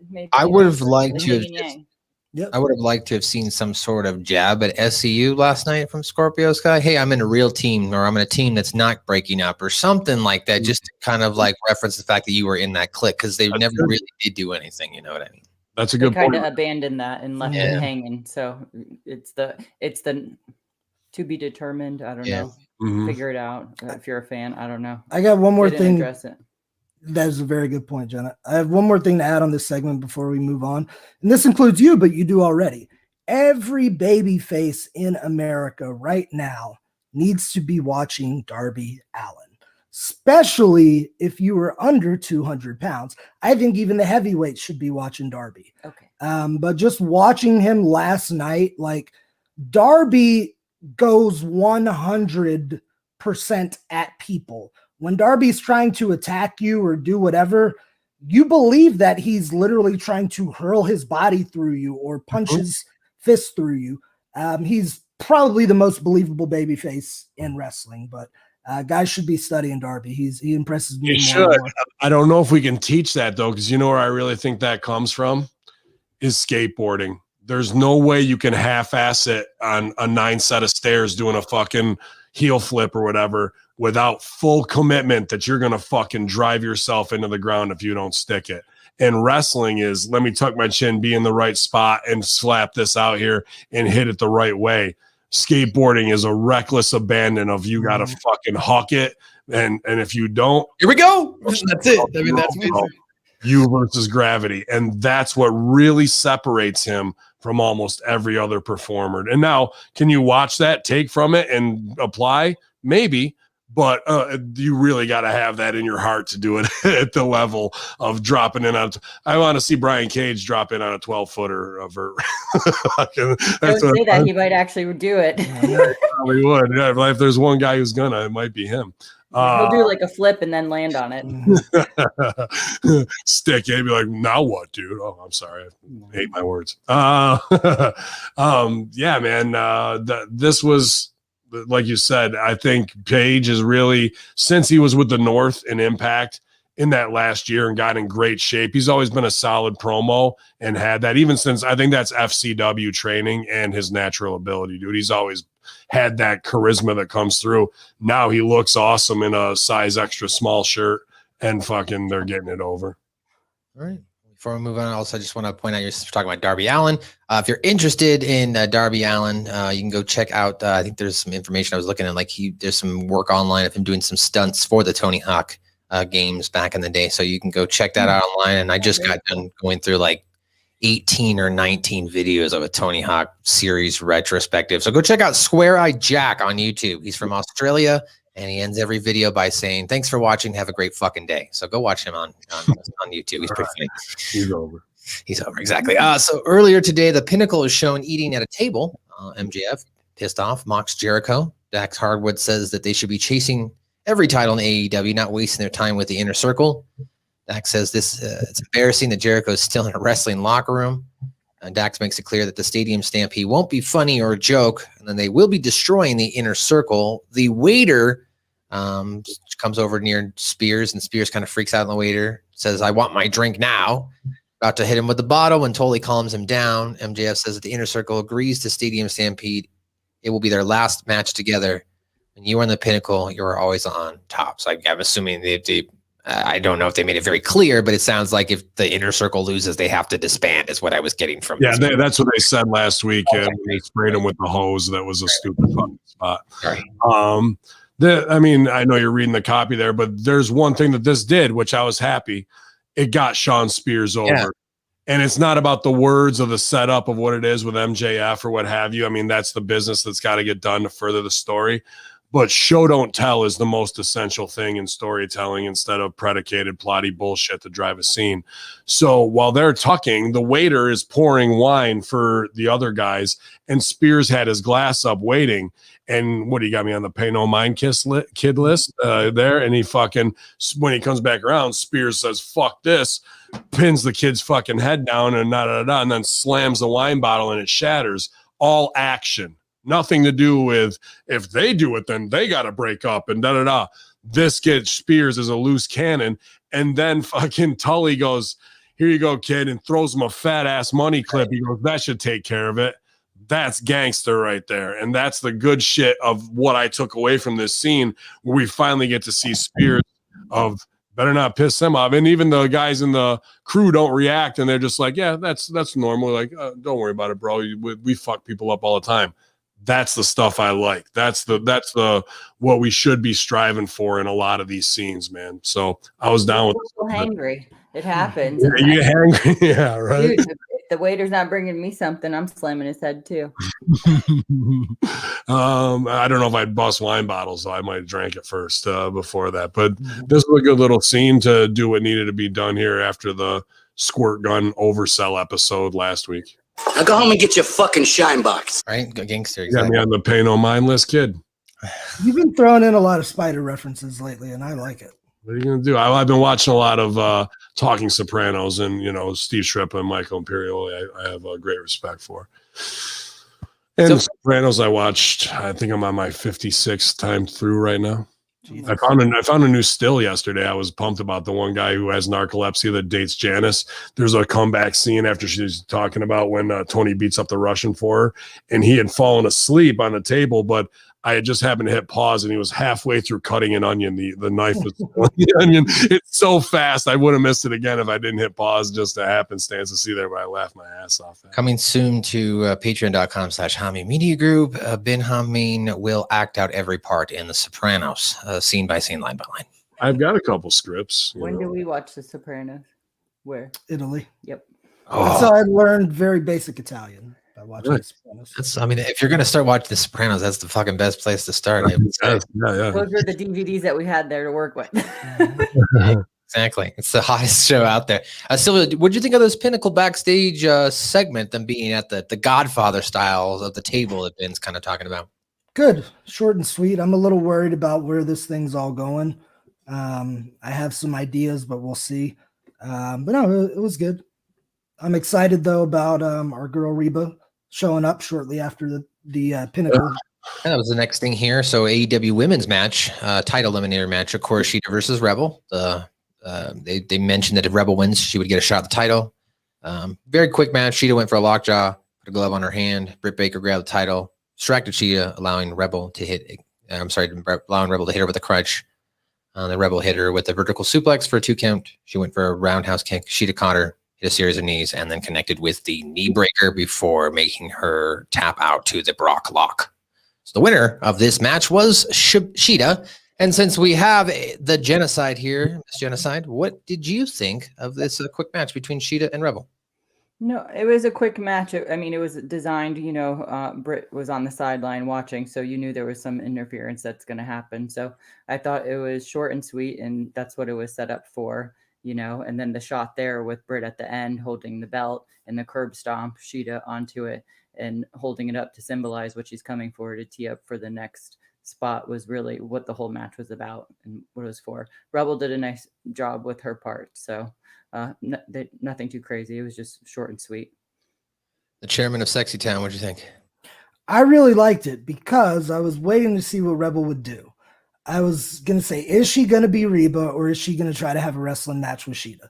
And thankfully, she decided that it's best to be Reba, which was the right call. First thing she does is give Sheeta a shitty looking shove and then starts whining about her knee. She wasn't trying to go hold for hold. She kept working the fake injury, kept trying to cheat, was a heel. Her gimmick is she's supposed to be a shitty wrestler. So that's great. If that's your gimmick, do it up. Be as shitty as you can. So I thought it was cool. And the curb stomp at the end looked pretty vicious. So good. I'm excited to see Britt Baker win this title. Mr. Hamin, Guantanamo Bay. Yeah, man. Obviously a big fan of Rebel for so many reasons. But like Sil said, this quick get-over match is beautiful in the show. You want things like this to switch gears. If everybody's pulling 12 to 15, we're always stuck in fourth gear. There's no up and down. Mm-hmm. And the business is obviously between the champ and DMD, and she's the kick around, so she's got to take the fall, but it's not the classic WWE, well, next week you got to face him to get to me, like bullshit. And we could have gone Reba up here if we wanted to. But they made the choice to keep it strong, which I probably would have done too. And to be honest with you, I love Rebel's gear. I was like, damn, I would probably rock something like that. I like the way she looks great. I love her new gear. It looks awesome, and she's been working hard. I think she's in better shape since that we've seen her since probably her Impact days. Not that she was ever, not easy on the eyes, but you can see that she's putting in the real work. And like you said, Sil, she's definitely what she can show in the ring of what she knows is not what it is. She's playing true to her character. Now that I wrestle tag and singles as opposed to just being a manager, I have to act a certain different way instead of jump up and, whoa, chicken shit, get away, right? I might have known a bunch of other things, but before I wasn't doing Mr. Perfect's comeback or, Mr. Perfect's heat like I do now. So that was good though. She got to show a little, but she was really about the sell and being Her chicken. character, yeah. Yeah. So I was very impressed with this, and probably my favorite Sheeta segment that I've seen her do because of how quick, concise, and proper storytelling this was. This was everything that I bitched about earlier about Ospreay. This is the opposite of it. This is exactly how you get over, do business, and get over in 2 minutes. Not, I pulled 20 and we stole the show. Well, I did 2 and I got over, and we still both got paid the same. Well, unless I'm in Japan, then he makes more. And I do want to say, just for the record, I'm in full support of you wearing Rebels gear for your upcoming. Well, I got the tits to carry it off. That's the thing. You know what I mean? That's hot. On that note, tits. I'll see y'all later. All right. Toast. You don't want to talk. Bye, guys. Thanks for all the support. Had to come say hi. Yeah. I mean, if you want to stick, I'm not going to say, I know you got a lot going on, but we haven't gotten to Serena yet. I know. Trust me. All right. Kick ass. Those girls killed it, and they had a hell of a match, and I can't wait to be in the ring with you know who. Yeah. Take care. Side, be good, girl. She didn't want to stick around for team titties and biceps. What are you gonna do? Fucking rotten. Gotta stick around for that. All right.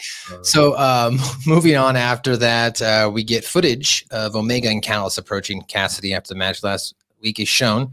Showed the replay footage of the Pac Powerbomb that injured his shoulder. Omega mockingly says the AEW needs Cassidy to be their mascot, not a main eventer. Omega tries to get Cassidy to sign an agreement to remove himself from the match at Double or Nothing, and then receive a shot at Omega at a later date. Orange Cassidy rips out the paper, throws it on the floor. Omega tells Orange Cassidy to think about that powerbomb last week, and then asks him what's going to happen when Omega drops him on his head with the one-winged angel. I can't talk this morning. Omega says that the damage he's going to do to the OC is worse than the powerbomb that Pac ever hit, or he ever could. And Canalis pulls out another copy of the agreement, tries to get him to sign it, and to tell him to think about it, and then he leaves. What do you think about this backstage interaction, Ben? Kind of what you've been pushing for. Why are you wrestling? Be the mascot. Exactly. What was the best thing in this entire? And I liked Callis's delivery here more than I've liked other things. I thought Canalis was on time, and he looks like he's working out too. What was the best thing in this fucking promo, bro? To me, I think it was the mascot line. You're a mascot. You're not our main eventer. That was all right, but to me, it's about show don't tell, man. What did Orange say? One word? The slow rip. Those fucking slow, dude, had him, got him, still got ya, still going, ripping, rip. Put it sideways, rip. Okay, dude, we got it. The best acting we do is not saying anything at all. When we say nothing at all is when we say nothing at all. Yep. It was one of my favorite things I've seen since they pulled him out under the ring on the ladder. I was going to say, what's they say the definition of being cool is not being cool, essentially, right? Like when you're this scene was set up for him to do his thing his way without ever saying a word the right way, dude. This was a right scene set up with the guys who needed to talk and the guy who needed to be. I mean, I'm sure he's watched it a ton because this is who should he be stealing from the most? Who should Orange Cassidy steal from the most? Charlie Chaplin. Hogan. Charlie Chaplin and B. Arthur. Harpo Marx. Harpo Marx. Oh, yeah. Those are the two fucking guys. Like, he should take everything they did and reinvent it in his own way. And they got enough of a catalog of a body of work to get that shit over. Who's the other one? Buster Keaton. Just silent films, not as silent as Chaplin was, but dude, that's him. And if I was sitting with him, I would take every single I would sit down with him as a writer and go, bro, how can we come up with a good thing off of this bit for you and play these games out? And that could be his next 2 years, dude. We can help you with that because Mike Durbin of Russo Brand just sat down with Charlie Chaplin's son. So if you want, we'll make the connection for you and you can talk with his son and you can learn some stuff. I got to believe that him getting his character this far, he's done almost all that homework. Right. No, I would agree. Silvio, did you like the I mean, do you have any thoughts on the backstage interactions between Cassidy? Yeah, it was great. Let's not gloss over Kenny Omega. Kenny Right. Omega did a fucking phenomenal job in this. Sure.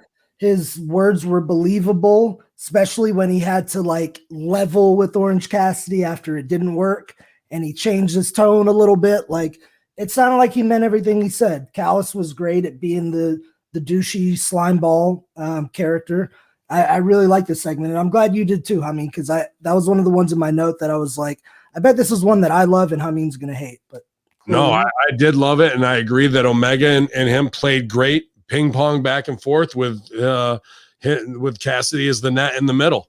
You know, trying to go to get it over there was great give and take in this. There's nothing I really would change in this scene at all. I even like that they put the doctor over to stay. And here's what's even better.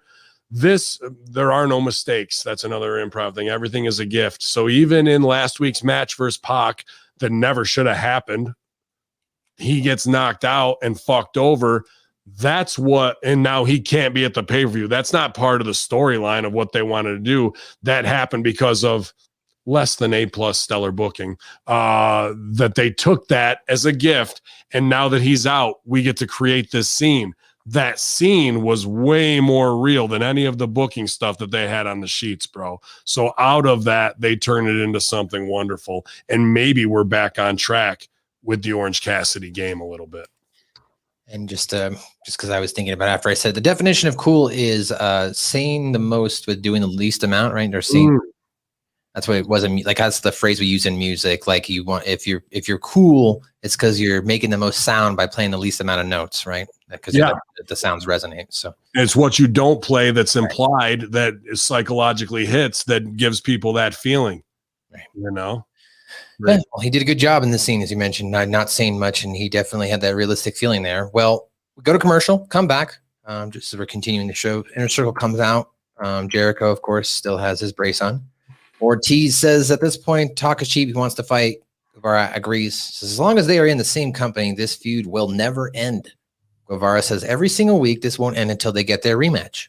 Guevara says the Pinnacle are nothing more than a bunch of clowns, and last week they looked like a bunch of dumbass fishes flopping around in their cheap suits. Jake Hager says that they have said from the beginning that they are the baddest and that they don't accept the challenge, that they would make them just like the Pinnacle. He says that while the Pinnacle tries hard to be like them, they're nothing like them. And the last thing they want is to be a bunch of schoolyard bitches like the Pinnacle. A lot of like foul language in here they were trying to get over in this promo. Yeah, piss on your grave to Pop. Dude, the worst thing we can do now is stand in a line and try and get fucking ribs in. It looks unoriginal. We had a kid come out, spit hip hop fire, who got the punchlines in. You're not going to one up that, especially standing in a fucking improv line going, who's up next to do their 30 seconds? I like LAX a ton, especially since the Impact days with the great stuff they did there. But I get being cool, but holding the mic like this has got to stop. It looks way too Pornhub, bro. It looks like you're ready to eat a big one, and it doesn't look cool.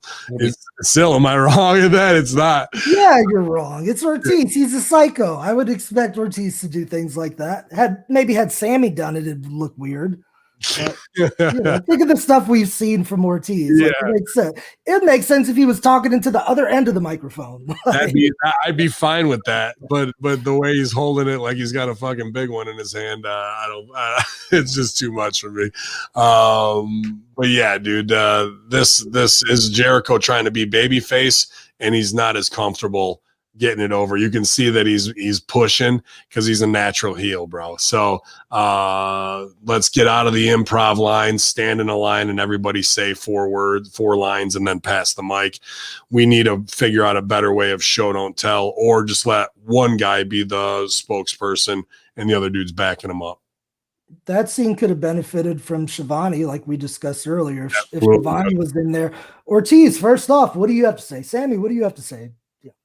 Jake, what do you have to say? I thought Jericho was fire in this. I liked the segment, but I thought Jericho was fire. He cut an emotional, hyped babyface promo. I bought into it. I feel like the audience bought into it also, and we're getting baby faces out of the Inner Circle. The only thing that scares me, and I've said this a few times now, and unfortunately I've been right about, I think, all of them, The only thing that scares me now is that one of these two teams has to lose. Yep. And if either team loses, it's bad for the overall arc. If the Pinnacle loses, their group that just got established is already beaten. And if the Inner Circle loses, they got to disband. And I don't think anybody wants to see that. So it's not like it'd be so much heat that the fans are going to be so mad at the Pinnacle. I think it would be more of like, I wish the company would not have made that choice. So best case scenario is the Inner Circle winning, because I think that's better in the long run than breaking them up. But I'm a little scared about where this goes. Okay. What do you think? I think if they break up one faction, they're going to start another one the next week. I think they'll break up, and I would even do that because people are like, "Oh, well, Inner Circle's going over because they're not going to break them up." I would have Pinnacle go over, so they have to break up, and then I would reform a new faction with the identical same guys and just rebrand them. I might even call them Rebrand and fucking just show that, okay, fine, a rose by end of the name would smell as sweet, and then stick it up Gulak's ass and fucking kick them. There's just these things that are tired wrestling tropes that we already know what's going to happen. Play into them in a new way and fucking really wink, nudge, nudge to these. You got to pay off the stipulation. Okay, we broke up. Hey, you guys want to form a new crew? Like, same fucking segment, bro. Or like come back, and next week the debut of, and who is this crew? And it's all of them, I do like a Midnight Rider version of it. That wouldn't be too bad. But let Jericho throw his comedy input on there. We're like, Hager's in a mask and bodysuit, but clearly it's fucking Hager, Yeah, absolutely. And you put it over, not like you try and sell for it. That would get them over as babies even more, I think. Mm-hmm. And have Jericho talking in like a Hispanic accent or something. Yeah. Jericho could come out even and rib Hogan. Yeah, Jericho's a Hispanic fucking game. That'd be fucking funny, dude. Like, why not? And to rib them and fuck that and rib the business a little bit, dude. Yeah, they can just come out and call themselves Circulo Interno, just Circulo Interno. Yeah, anything along those lines. New Mexican fucking groups debuting next week from AAA. Like, put it over, dude. Put it over. Okay, so what should the heels do after that? Because what did you do? You fucked with them. You made them look stupid in their pit. No, you fucking. And we get reaction. Imagine MJF's reaction to that. It'd be so good. So good. All right. Well, just to finish out that promo, Jericho also ended it by saying that you're gonna have to kill him. That's not bad. Even El Plaza's got one. Call themselves the New Pinnacle. They take their fucking name, and you know what? That would play well with pop culture because a lot of their fans are gamers, and Nintendo, every time they put out a new fucking thing, it's always they just put a new in front of it. New Super Mario Brothers. You know what I mean? So that's funny, dude. That's funny. So as I mentioned, Jericho once again ends his promo by saying you have to kill them to beat them, and hell is coming for the Pinnacle, and they will piss on their graves. Yeah. NW, let's move on. Nobody's gonna die, so I'm over the death talk. Yeah, I think it's bad. It's stupid. Well, let's move something from something stupid to something great. NWA World Women's Championship. Red Velvet, 15-2 according to her record, versus Serena Deeb, the champ, 7-3. And this was, of course, Serena's return from knee injury that she suffered during the World Women's Title Eliminator Tournament. And she threw her shirt of velvet at the bell, and she attacked her. So I like this little vicious side of Serena coming right out at her. Deeb got back up, though, after the end and slammed her knee into the mat repeatedly and then locked in the Serenity Lock for the submission. Winner and still champ, Deeb. What did you guys think of this? Ben Hamin, start with you. What do you think? Oh, phenomenal. Best match on the show. Right, exactly. Hands down. Even though we had Seidel and Christian in the beginning, this was the best match on the show.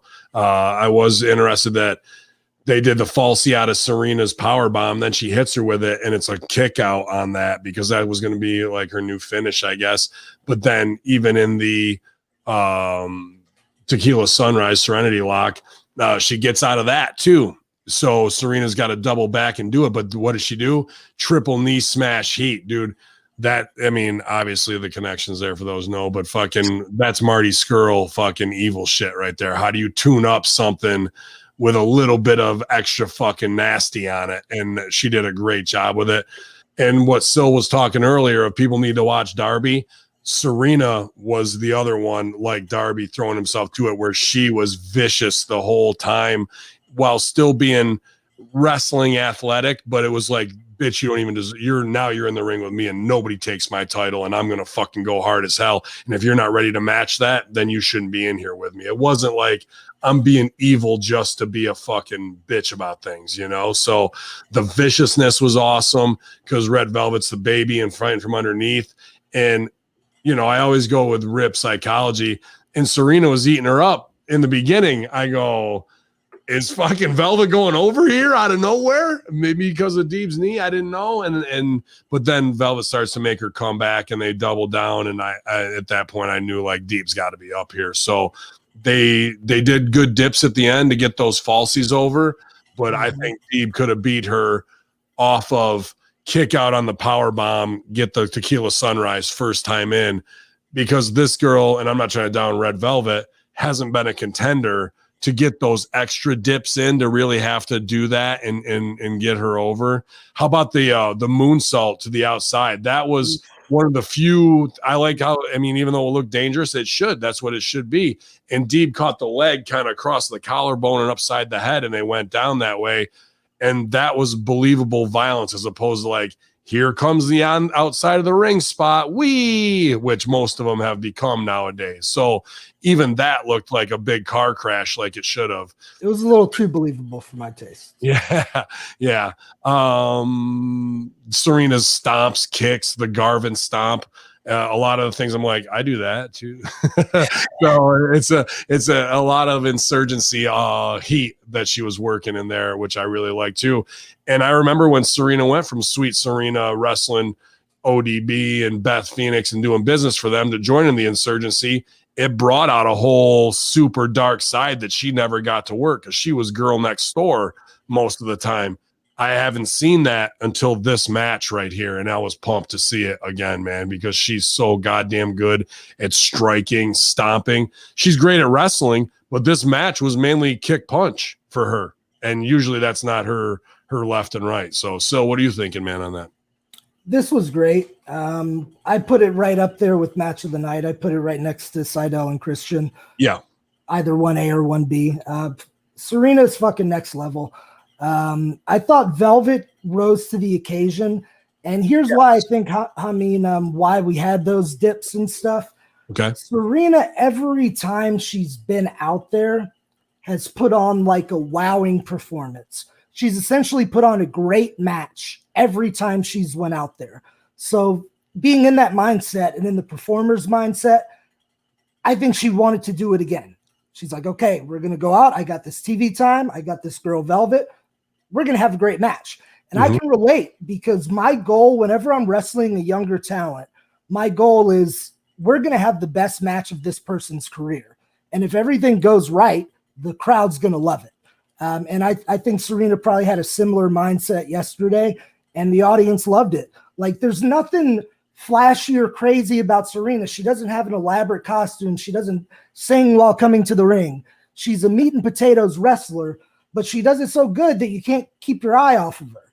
The viewer watching, like, they have to respect that kind of ability in your wrestler. There's no holes in her work, which you can say about very few wrestlers, man, female, or other. So just really, really solid work. As I said, Velvet did a good job holding up her end. The moonsault's got a little iffy at a couple times. She might want to throw in a few more reps or consider switching gears on that a little bit. But other than that, she did good and very, very fucking good match. Congrats, Serena. Yeah. Todd Brantley says Deeb's the best worker and technical wrestler in AEW and the world. Second, he's even close. I can't disagree with that. Not just because we're friends and have been for years. Like, nobody gets it. Nobody does it more. Nobody who's been a secret in this business because WWE wouldn't do what they were supposed to with her. And now she gets the chance to shine, dude. Everything's going to be as perfect as it can be. The only thing I think with the dips, like I said, is when you do a double set like that, I think that's reserved. I mean, I guess because this is a title match, so maybe I'm wrong. I'm going to talk myself out of it right away because that's reserved for a bigger payoff in business for an opponent that's already got a win over you. I'd be wrong in that, Sil, or not? Because I don't think it should be boxed into just that scenario. It can apply to that scenario, but I don't think it's just in that scenario.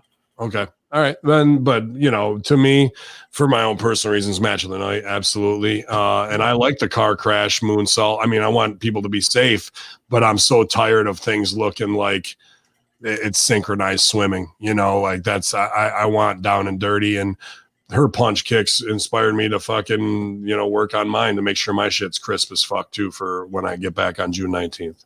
I don't know if you noticed it or not, but there was one point. This is what makes one of the many things that makes Serena a brilliant performer is the minor details. So there was a spot where Serena was working Velvet over in the corner. Velvet turned it around and started giving her the Floyd Mayweather style body shots. Bong, bong. Yeah, and she was doing them well. Evidently, her dad was a boxer or something. She was doing them well, right?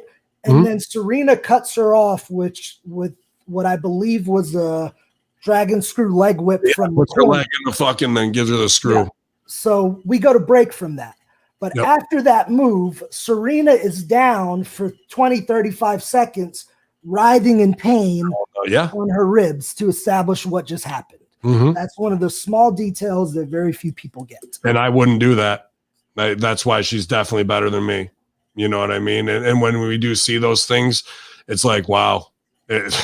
A fan's not going to know. You know what I mean? That's just it's seeing a virtuoso play. And it's not like Deeb showed up day one at Rips and it's like she's the one who gets it.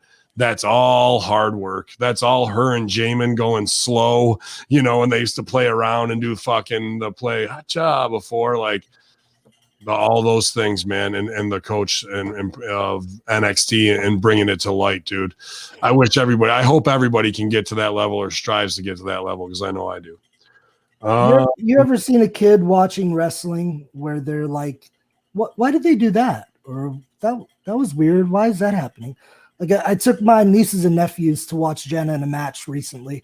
And the shitty indie pat that a lot of guys do, like if you have them in an arm bar and they're like, they're like tapping all over their own body, drives me nuts. But one of the kids goes, why does he keep tapping himself? And I just said, well, he shouldn't. He needs to practice more. But something like that with Serena, like, let's say that spot happened and the little girl turns and goes, why is Serena down? Oh, did you see the way the girl just punched her in the stomach a bunch of times before? Yeah. Oh, okay. It would make sense to a 5-year-old. Absolutely. Good stuff all the way around. And now we get Miro after this, yeah?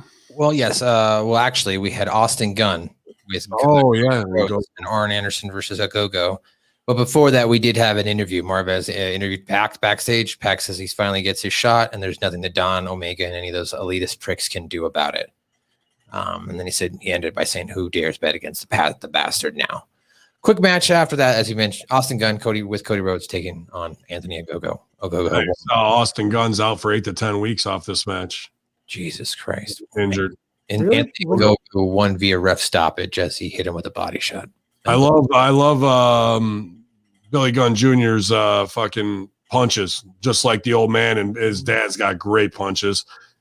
I like that he came in House of Fire to get on top of this dude who's been known as a one-punch knockout artist. So you got to get it all in quick to get on him and get to the wrestling before he can, square up and drill you. Then I didn't see what Ogogo got gagged on his cheek, but he had some color going there, and it looked like a pretty nasty gash. So guys aren't pulling punches in there with each other. That's for sure. It looked like his nose was really red, and he kept going back and forth to it. Yeah. So maybe he did have a gaff on his cheek right here over on the side. Yeah. And it was a pretty deep little hole. So maybe there was some receipt stuff going on in there. And, maybe Ogogo doesn't know how to pull his punches since he's been fucking training for 20 years on how to knock guys out. But this is my spot. This is USA versus fucking the evil foreign power. It doesn't really play with Britain as much. I did pop that Cody fucking, when he grabbed the flag and threw it, and Cody fucking went to go get it and pull it out of the air so it didn't hit the ground. Don't let that flag hit the ground. It's the small things, the show don't tells that mean everything. So that was good enough because I've done this spot 100 times, but at least he didn't punch him in the stomach one time, and that was it. I was worried that was what this match was going to be. All right. Well, following that quick match here, I guess breaking news by Ben Hamin, Austin Gunn is going to be out. That's unfortunate to hear. What happened to Austin? What's wrong with him? I had it up this morning in the fucking sheets, but I didn't read it on the locker room because we had so much going on where I was. And is this an angle or is it a verified injury? I think it's verified. It's verified. AEW says Austin Gunn is out 8 to 10 weeks due to injury. As a result, yeah, I'm on there right now, but I got stupid pop-ups popping up. No, the one-sided contest saw Gogo striking his opponent several times in the gut, which led Gunn bleeding from the mouth. When the referee tried to stop the match initially, Gunn stopped and went from a single leg of Gogo, hit Gunn with a pop-up punch in the face. Referee called off the match. This is a Gogo's second televised match. I don't know. Maybe it is a work, bro. Maybe the fucking blood gimmick in his mouth, and they want to make it like, yeah, okay.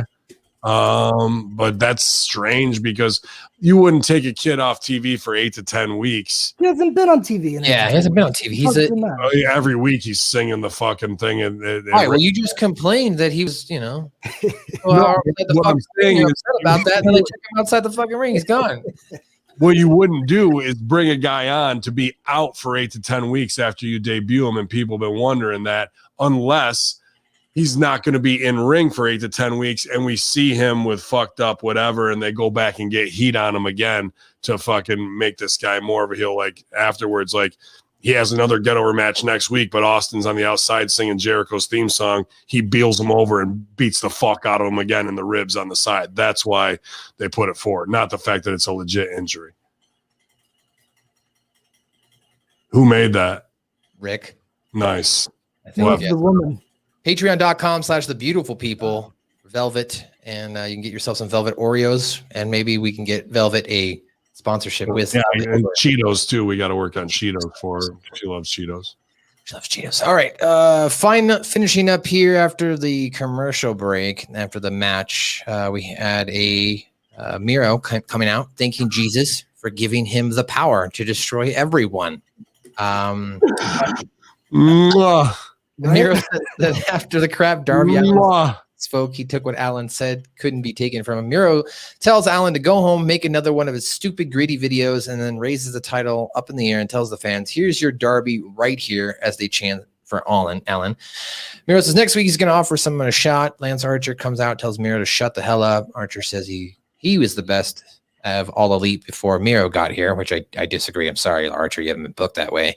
He talks about facing Cody to crown the first champion, and says he didn't win it, but he will walk out of Double or Nothing as the new TNT champion. Kind of a hypocritical statement. I was All Elite, but I lost to Cody. He says that he will give the fans a fight they haven't seen since Godzilla versus Kong. He says he is going to make Miro his Bulgarian bitch. Miro says that Archer calls himself a monster, yet he always comes out with the old man to hold him back, but nothing could hold Miro back. He says there isn't enough yoga in the world to save him from Miro. Miro says that Archer always says everybody dies, and he agrees, but he insists Archer will die first. What did you think, Ben? You seemed very happy with this.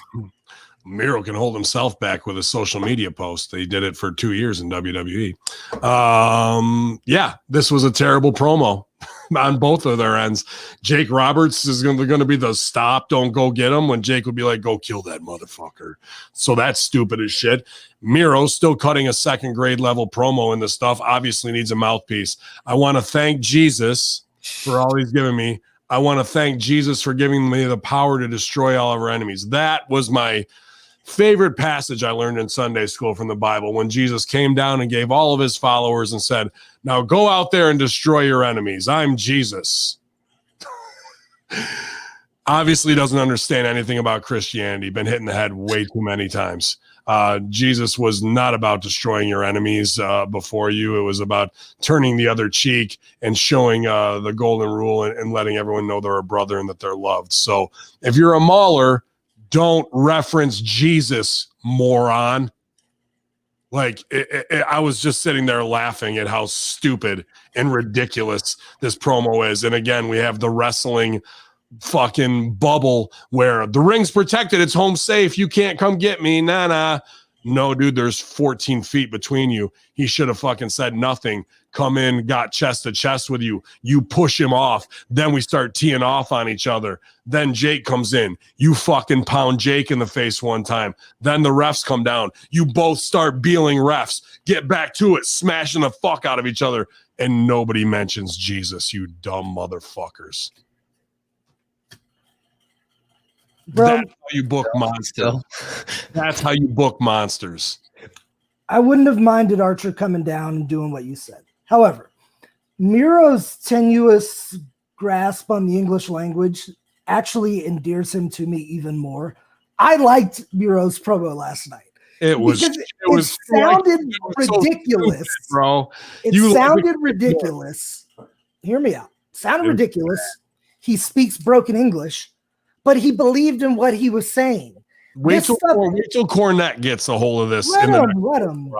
And I'll be happy to listen to Miro's over now is because he tried to go at Cornette, and Cornette fucking thrashed him, bro, and made him look this big, sticking up for people that he shouldn't even be fucking associated with, and challenging him to be the killer that he should be. So he goes and does another cycle, is fucking huge, and looks like a mauler and a champion, wins the title, and comes out talking about Jesus. You just have issues with just the mere word Jesus on this program. Not if you're going to use it the right way. I think it works for him because he says these ridiculous things, but he believes it. It's clearly not anyone giving him these lines to say. And he got some hot ones in. The digs on Jake the Snake were good. I like the line about, but you're going to die first or something like that. I like it, man. I'm a big fan of Miro's. And after this promo, believe it or not, he endeared himself more to me because it was ridiculous. Dude, I'm not kidding you. Oh my God, Sil. What do you expect? I mean, you know the way the man speaks. If you haven't, he doesn't speak perfect English. Then get him a goddamn mouthpiece, bro. You don't buy $1 million fucking property like that. You don't buy a Kentucky racehorse and fucking have him go plow the fields, bro. And that's what they're doing. You protect your investment, definitely not that. Definitely not fucking let him go out and say some dumb shit about that's religious. The wrestling, unless you're doing a religion thing like an Aleister Black would do, not when you're the Russian fucking mauler to put it out there that you're so thankful that Jesus protect you in the match and don't even understand what the Christ concept is. Everybody at home is laughing and going, this guy is a dumb motherfucker. If it turns out he's not Christian and was doing it for heel heat, would you change your tune? He wasn't, though. If it was, would you change your tune? They're not that smart, dude. I'm not going to give any of them that much credit, Somebody dude. do the research and please come back. If you're going to do Jesus heel heat, I'll write that the right way for you, satanically. But nothing with this should even be remotely involved in this. This is Godzilla King Kong, bro. And now Godzilla can be held back by a fucking 70-year-old handler. By the handler, yeah. Yeah, like Jack Black's holding back Godzilla. Exactly. No, we're missing. It's not Booker of the Year. It's none of that shit. Maddie, was this near as rotten as Hamin's contending it was? I mean, the Jesus line was a little weird. I didn't expect a heel to come out and say, I think Jesus, but I get what he was kind of going for. It was supposed to be a parody of, I need to thank God I'm going to Disneyland. So I kind of got what he was doing. What heel does that? You just beat the biggest baby face. You're a made heel. You don't do the I'm going to Disney World fucking Super Bowl speech. Right. Yes. I mean, like I said, your football team's 1-15. I think it was supposed to be a parody of that. He was supposed to be trying to be comical about it and trying to get heat from that. Like, oh, I'm so good, I'm going to Disneyland. And fuck you, you shouldn't go to Disneyland. You're the good guy. You're the bad guy. I think that's kind of what he was trying to go for. But I guess we can all agree or disagree on what we thought of it. I liked it. I didn't mind. I'm going to go to Disneyland and take a big shit on It's a Small World ride. Then maybe something fucking would be decent that way to shit on Disney World too. But dude, none of this is even close to making any sense. It was all to get. You've been celebrating a day for the last 2 years. Get it? Want a day? All these dumbass predicated lines, and whoever wrote both of those promos for them. Gone. Nobody wrote that promo for Rusev, bro. Get out of here. I guarantee they did. No, they fucking did. Jesus part. Yeah. The only thing I didn't like was the Archer stuff. Like I said, I find I can't get into a show or lose a sense of reality when you make comments like everybody dies, but you don't win matches. So like it's a huge sense of kill people. Yeah, it's a huge. Dude, the same person who wrote I'm all elite, but I still haven't ever won a major big match. Like it just doesn't make sense to make statements like that. Whoever wrote the Varsity Blondes promo wrote that segment too. I can just tell from the writing, from the low level of writing and how they try and get their jokes in. It's the same person. Something I did gloss over really quickly before we get to the main event. There was a backstage segment with Christopher Daniels and Kazarian. Marvez had approached Christopher Daniels and wanted to get his thoughts. Daniels kind of shoved him away, hugged Kazarian, walked off. And that's for those who don't know, Frankie Kazarian's father passed away this last week. So there was real life loss there. That's why Daniels kind of pushed him away and went right to Kazarian to give him a hug. However, then Kazarian went on to say that he says that whatever the path seat he chooses to take, he deserves it. Kaz says that something special to him was taken from him last week. And he blames all the elite for it. Kazarian says that he will hunt down every member of the elite and they will learn what it's like to lose something. Decent promo. I wish, and I don't mean to harp on, they should put this on Dynamite. Christopher Daniels on Being the Elite this week had opened up with him backstage in the doctor's office, beaten up, battered, and he gave a very passionate, like, quote unquote, like he felt like he was retiring type of speech. Maybe that's why they didn't put it on Dynamite, because I don't want to confuse the fans, like he's retiring now, but very, very raw, real. And if he was acting or not, he did a fantastic job. So I would recommend going back and watching that. If you don't want to watch full Bean Lee, just go back and watch the first couple minutes and see Daniels's post-match promo. It's really good. And back in the doctor's office, he's crying and very emotional. It's really good.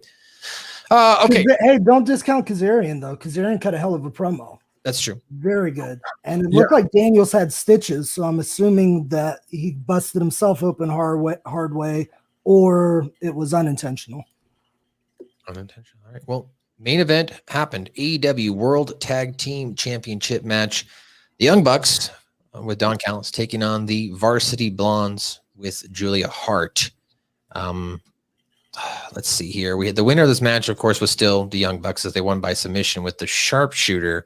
I saw you online, Ben, last night talking about this match. You did not seem happy with this match. Sharpshooter on sorry, what match was this? Main event, the tag match, the Bucks. I didn't mind. I thought you were complaining about super kicks or something last night. I thought I saw something about that. Maybe I missed it. Maybe I was half into a Four Roses and said some shit on the live, but I don't remember. I like this fucking this is what a good main event is for TV. An under team who gets a shot at a made team to raise them up and make it look good. I thought the girl on the outside did a good job cheerleading and doing her little bit. What I didn't like, here's what I didn't like, and I know I talked about it earlier. They're doing the thing with the spray, the ice body spray. So they do one, the ref catches them, it's too long. Then the ref takes it to go throw it out. They throw another one over, so he's got one, sprays the girl. The ref is still turned around, does the spray. The ref is still turned around. They're just burying refs left and right here, bro. And once you do that, now we're just doing a big spot thing instead of having a competitive match against rookies who should be like, holy shit, they might beat the Bucks. That's the feeling we should have right there. And then the Bucks do something heel to go over. This type of spot is some house show stuff, and it's as bad as WWE on NXT when they had the ref do the drop down leapfrog and get over. Now they've just buried this ref completely and everything's phony. So we got to stop doing these house show spots. Bucks have enough in their high spot bank to fucking swit and out of nowhere fucking catch something nasty on these kids who just aren't at that level. So we don't need these house show heel spots on TV. That's really hurting them. Hey, Silvio, did I miss it earlier? I don't know if I glossed over. Was it this episode, Dynamite? Was it Mox and Kingston who said, what is even a super kick party? Was that part of their promo? Yeah, it was Eddie Kingston. Okay, so I missed that earlier. I apologize for those listening. Yes. So some people think it's hairspray. It's not. It's cold CO2 spray, like a mini fucking fire extinguisher that you would put on if you got lumped up, or like you're going to put ice on a fucking injury right away. So that's what it supposedly is. But somebody's asking me, like, we thought this shit was supposed to be healing. Why is it hurting everybody? Like, would you want to use it? So they're even using something that has healing properties as a fucking heater weapon. Let somebody put an ice cube in your eye and then tell me it feels like. Oh, but then at the end, Mox and him coming down, kicking the shit out of them, and then stealing their Dior's and socks, giving the old school New York fucking feel. I like what they should have done to follow that up is right away. Kingston and Mox on one of their social media should have gone live and said, we're going on eBay right now to sell these motherfucking shoes. Who wants to buy the Young Bucks Dior's? And you know how much money they would get. Like if those are $1,000 shoes, I bet some AEW mark would pay $5,000 for one shoe. You know what I mean? And then they can turn around and do what they want to with that money, donate it, but then act like they're having a party or whatever. I don't give a fuck. But like that's what they should do. So the Bucks have something even bigger to react to. You know what I mean? And then whoever bought the shoe for $5,000, I'd fly them out to the next pay-per-view, have them front row with the shoe so Matt can fucking react to that. That's my motherfucking, like, there's little details that can be blown out into big, big things for Mox and Kingston to fuck with them. I hate when we only eat part of our meal and leave the rest of it on the plate. Like Jenna and I had another idea. Please. Next week, Eddie needs to throw them bitches on the telephone wire.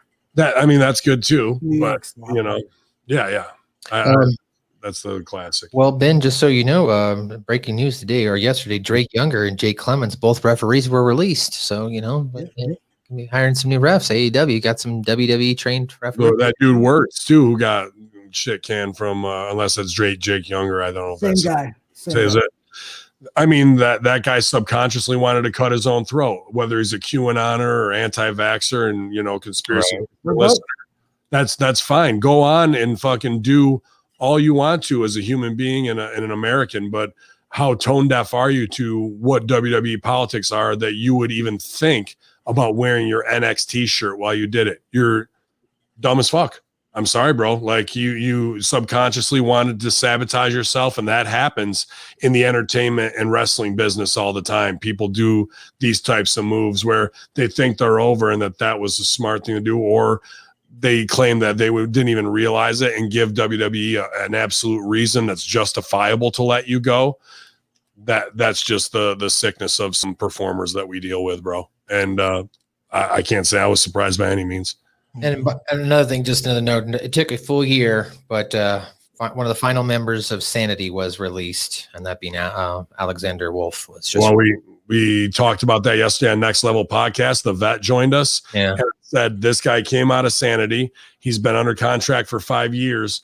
The crew Imperium the main guy that people are interested in doesn't even want to come to America. So now you've got the lackeys and this guy, and look at him. He's got a dad bod. I'm sure he's a lovely human being. I'm sure he knows plenty about this business, but you've got a gym, constant training, dietitians to show them. The only way you're going to keep your job is to show that you have work ethic and that you're going to outwork everybody. When they go home, you're there for an extra hour. Believe me, the cameras that they have around the performance center to spy on their own performers will show that. And that's why they're there, to see who's got that work ethic and to get the Stooge report. He obviously hasn't done any of that based on his body and ability. So they have him jump him. I put all this over on Next Level. 3 hours later, he's released. It's almost like I once in a while know what the fuck I'm talking about. I'm no A level booker of the year, but you know, you're a solid B plus. Thank you. I appreciate that. Silvio, did you have any final thoughts on this match, the main event?